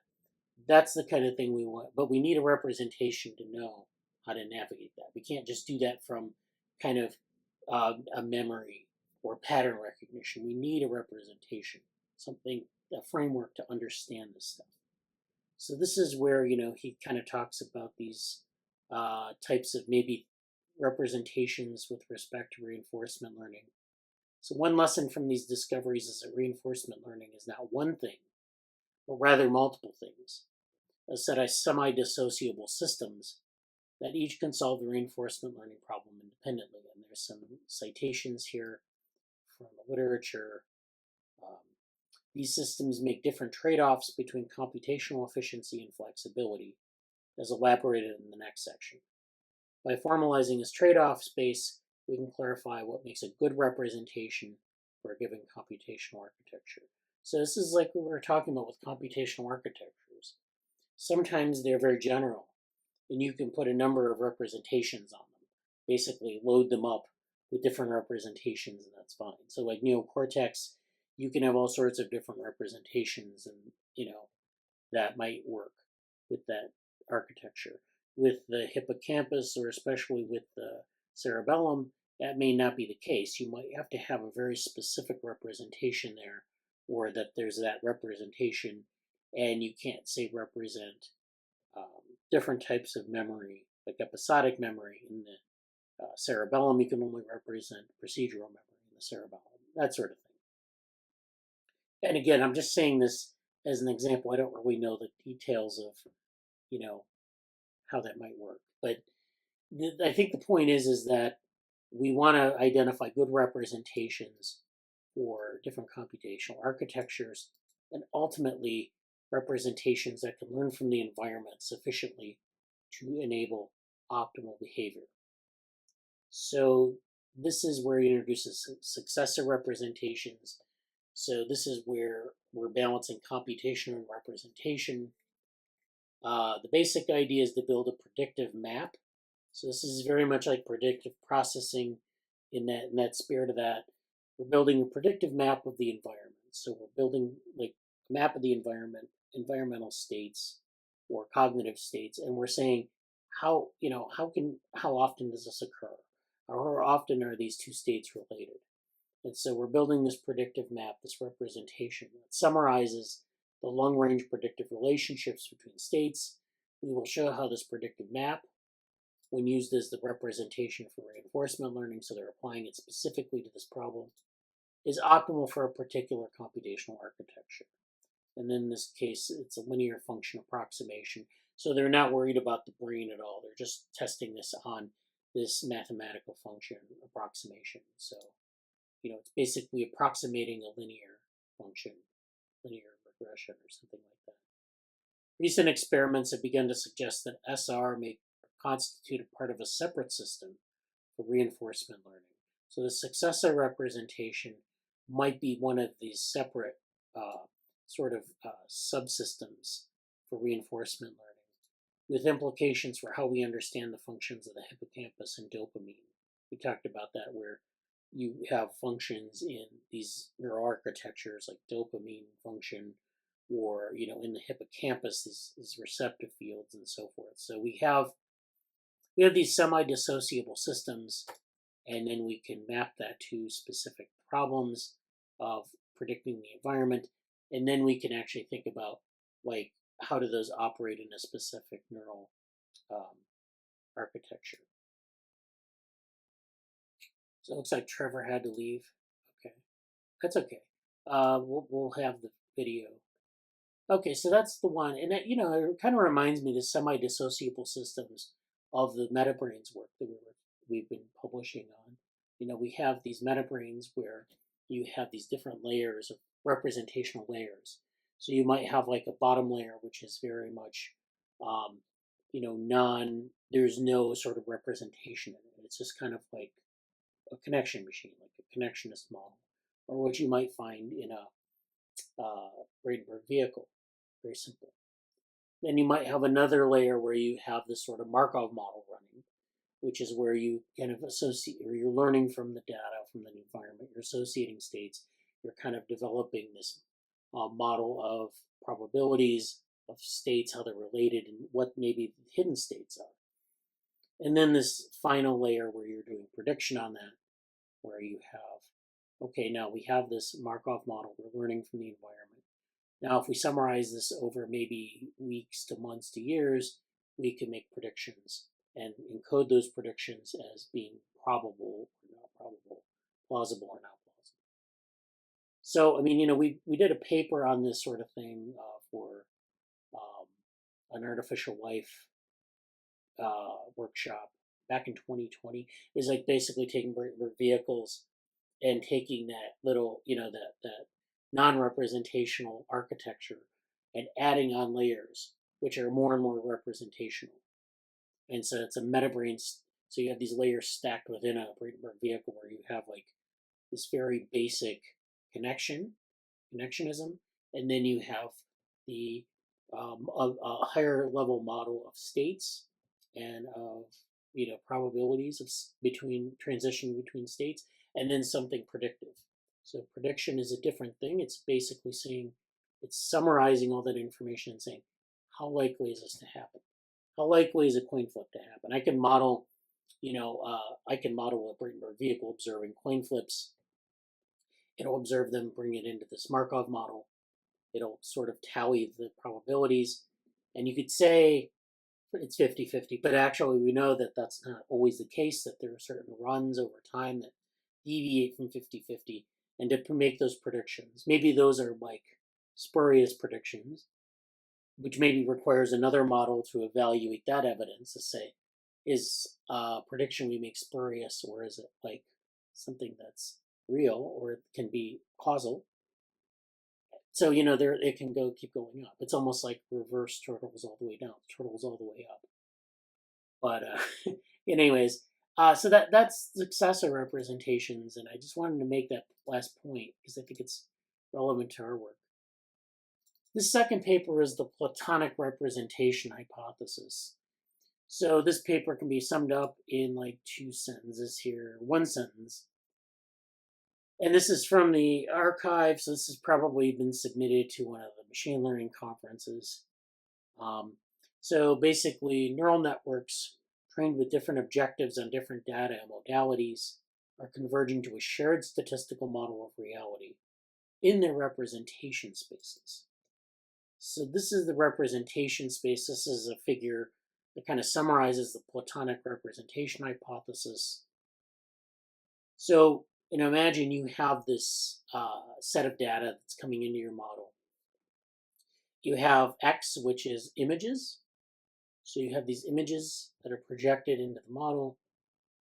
You have the text, which is Y here. So this is the image.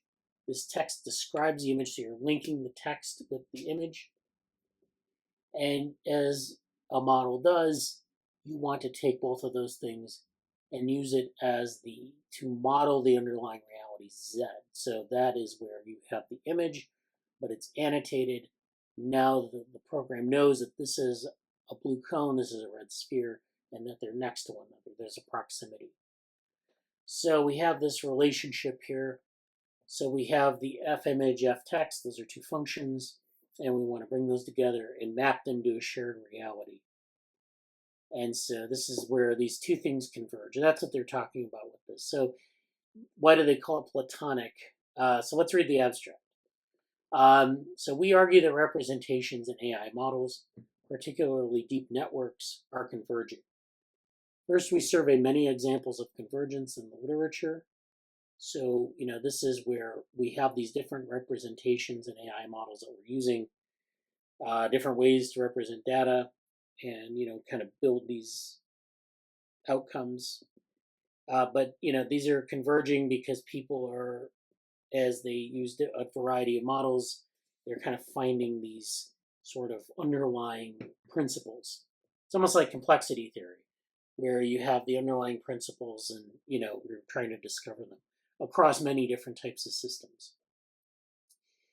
First, we surveyed many examples of convergence in the literature over time and across multiple domains. The ways by which different neural networks represent data are becoming more aligned. So if we run, data into a neural network, they have all sorts of different types of visual data or text data. They get represented in the same way, which makes sense. It's the same tool, it's the same type of model. But, this is something that as we work with them, we figure out how those align across models. Next, we demonstrate convergence across data modalities.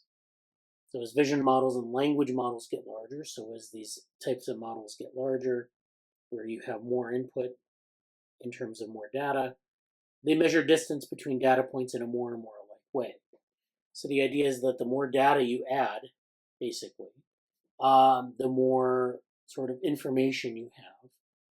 And that cuts down on sort of the technical variation between data sets. So if we use two benchmark data sets to imaging, two image data sets, maybe like the iris data set and the MNIST data set, we can actually get those representations to become similar with the more data. So the more observations we have of the data, the more they pick up on sort of the fundamental features of each data set that share commonalities. So the representation is really kind of getting at the more fundamental aspects of the data set instead of just simply describing a feature space very unique to the data set. And that has implications for like generalizing a model, because you can train it on like, MNIST and the iris data set and actually do something like biological imaging analysis. So, people have done that before, but it doesn't work out very well. The accuracy is not very good. So, okay, so we hypothesize that this convergence is driving towards a shared statistical model of reality, akin to Plato's concept of an ideal reality. So this goes to philosophy, talking about Platonic ideals and how you have these like sort of ideals in nature, like these ideal models, and that they're these like, I guess, Platonic types in nature. And so that's what they're getting at. We term such a representation the Platonic representation. So if we want to represent a red sphere and a blue cone, we have to find the thing that describes the ideal representation of a red sphere and a blue cone, or the ideal representation of all geometric objects. That's basically it. We term such a representation the Platonic representation and discuss several possible selective pressures towards it. Finally, we discuss the implications of these trends, their limitations, and counterexamples to our analysis.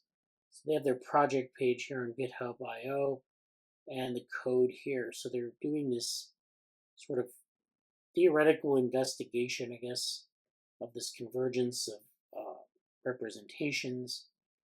And they define this thing called representational alignment. So they're looking, the way they evaluate different representations is through representational alignment, which is a measure of the similarity of the similarity structures induced by two representations. So you're looking at a similarity metric over different kernels that contain these representations. So they're interested in the representation of a function, which is a mapping from the that assigns a feature vector to each input in some data on domain X.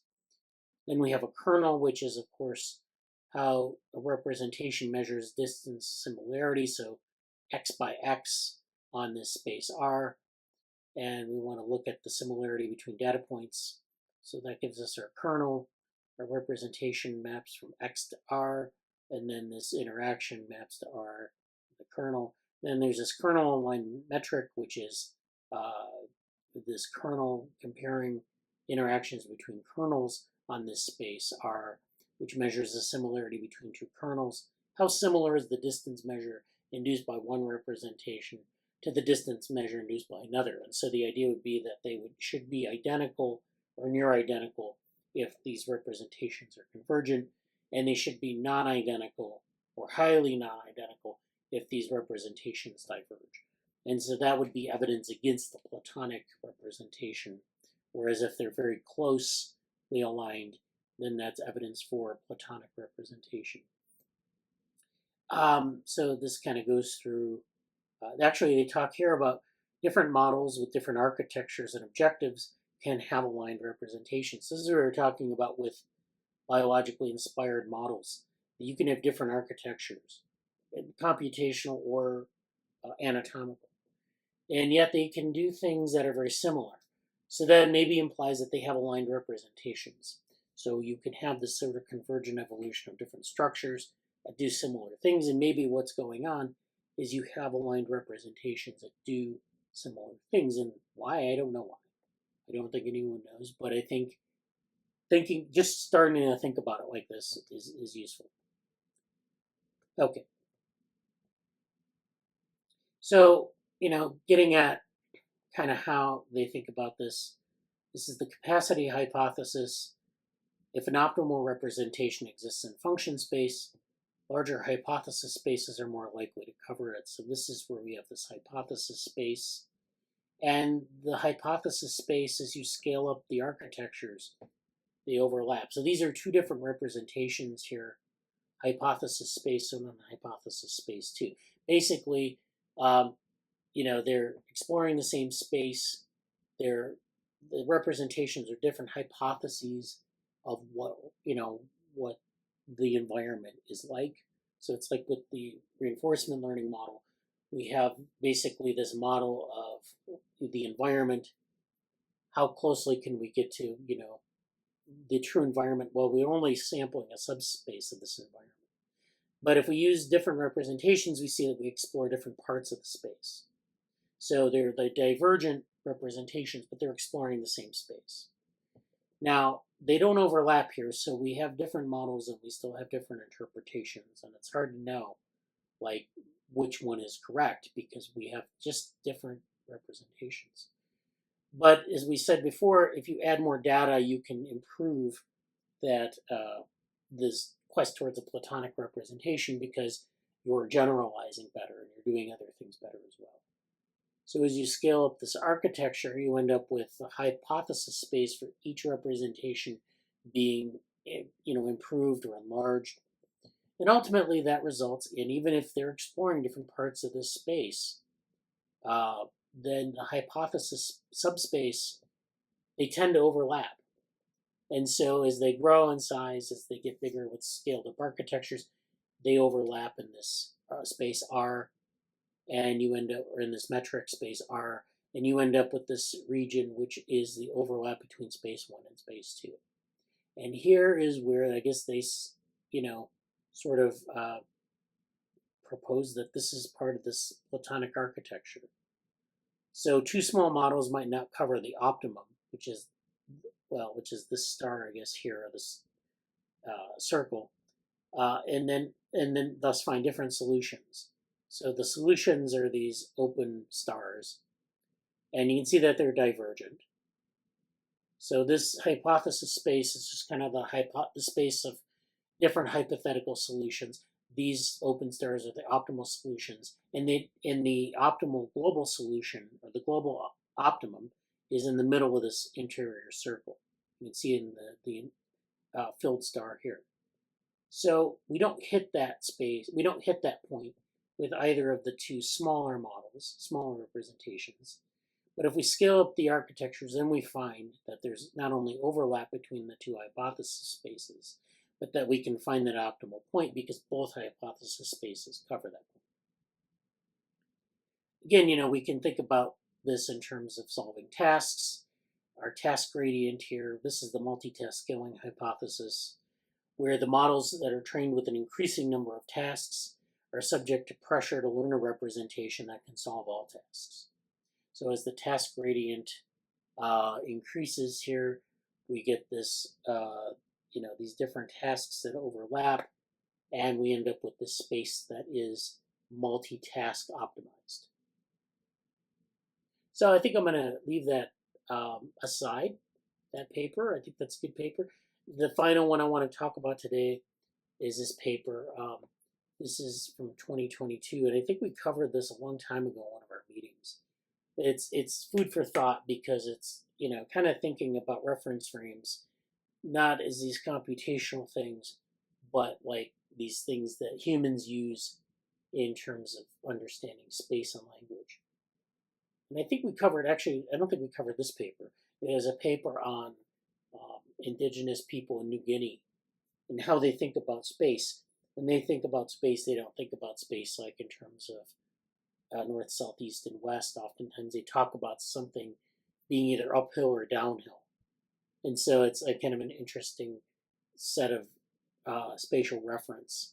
And so, the idea is like if people conceptualize space differently, do they use it like a sort of a Platonic representation, or do they use culturally specific representations that maybe have some of the same features like directionality, but then vary quite a bit in terms of the actual thing that the representation they're using, the framework that they're using. So that's where this is coming from. So this is actually on different reference frames on different axes in indigenous Amazonians.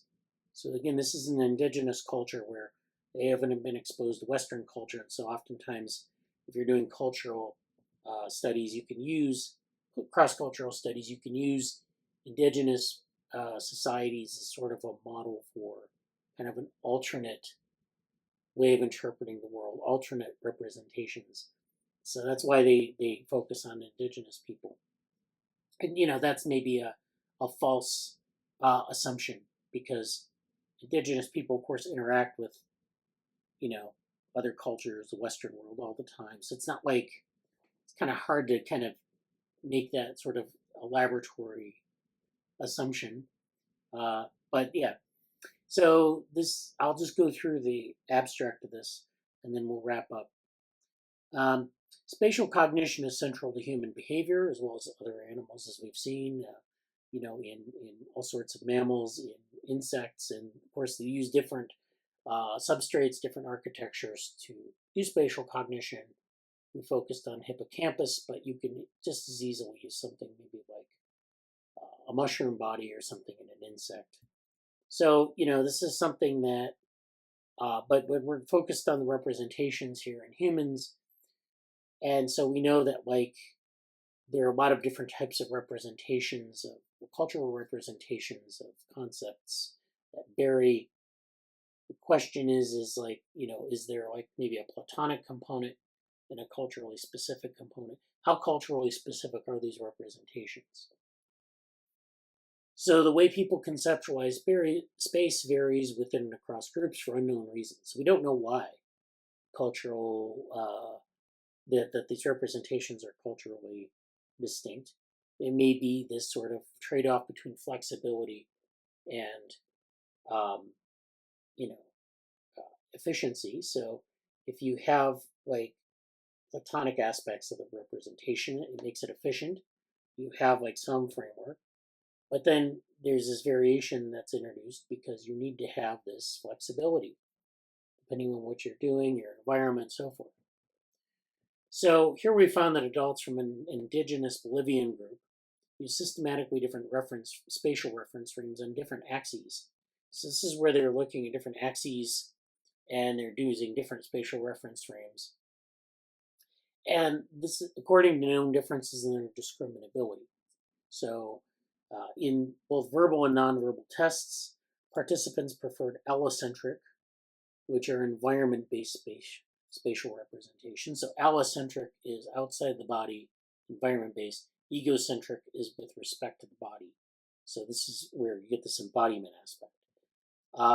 Participants preferred allocentric space on the left-right axis, so looking from left to right.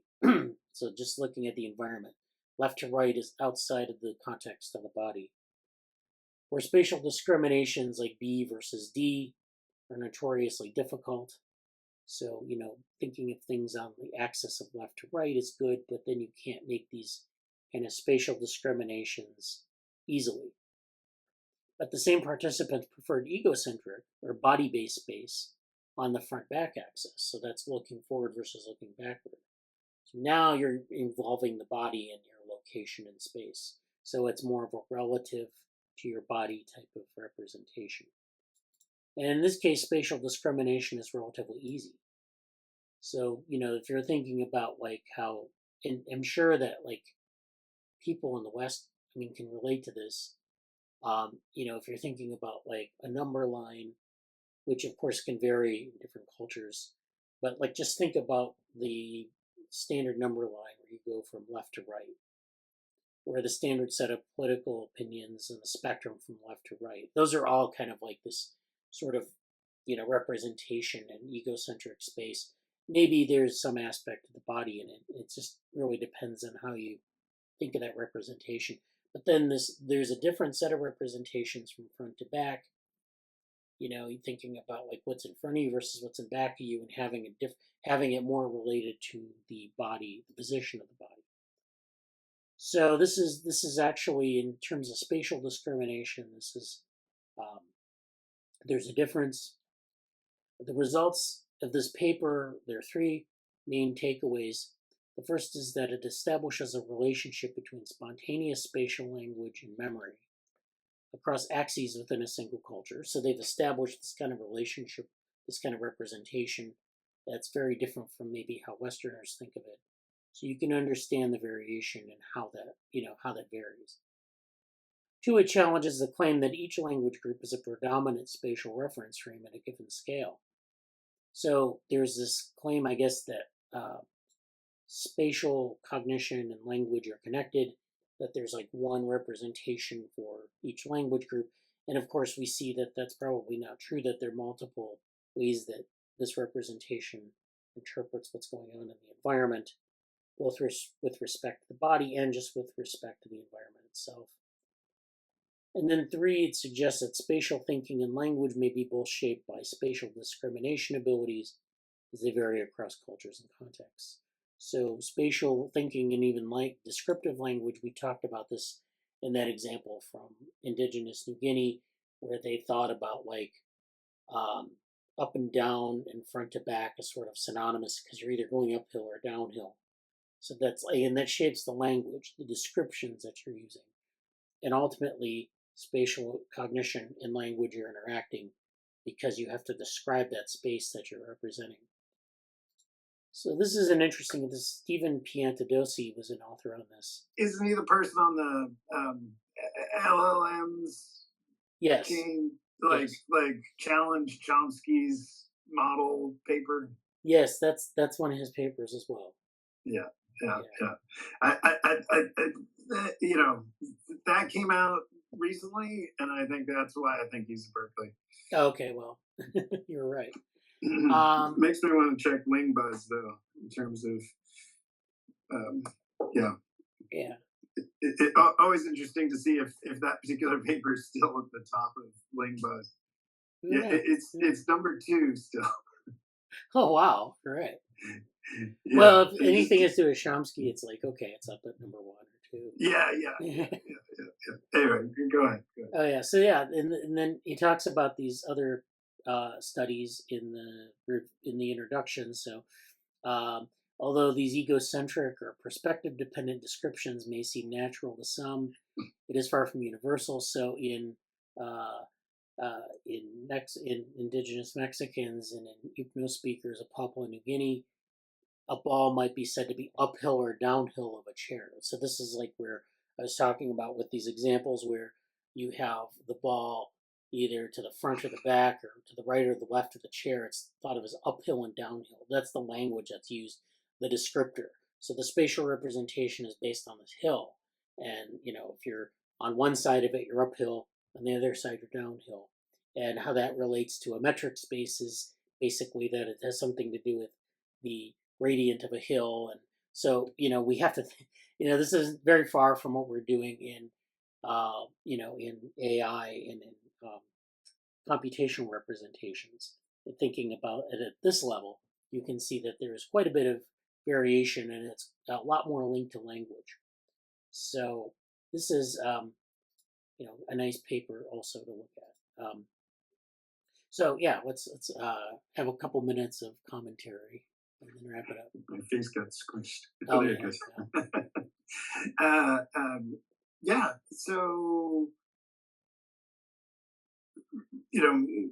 really interesting. Like, obviously, what you'd want to see with these indigenous tribes is the kind of cognitive science experiments in terms of let's put these representations to work, yeah, and get some data. I mean, I thought the earlier papers you were discussing,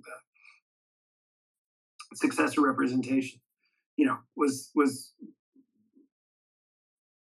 it was about like putting people into situations with those, and so again, like we were saying earlier, you cognitive scientists and experimental psychology is about designing experiments to help you reveal what's the underlying cognitive architecture. Yeah. Or like what is the underlying what are the underlying representations, and how kind of flexible, or what are their limitations, right? Yeah. And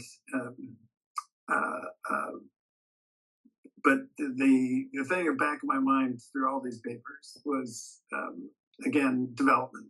Yeah. And that this is all focused on essentially adult behavior after adult behavior where representations are now stable or something like that, right? And but again, this is all somewhat conditioned by my early exposure to Annette Carmeloff-Smith and her work on representational redescription, right? So it's just like she's trying to make I mean her work with Andy Clark in the 90s was focused on bringing a more modern cognitive science to Piagetian developmental stages, right? Yeah. And I think it would like is it Gershon? Is that the first author? Oh, Gershman. Yeah. Gershman. Sorry. Gershman. Like better successor representation. Is either more accurate or more flexible, right? Yeah. And what Carmeloff-Smith was showing with language examples was exactly that. Like like you know, very much in the kind of rote model free example, you have past tense verb learning that gets good and it works except for irregulars.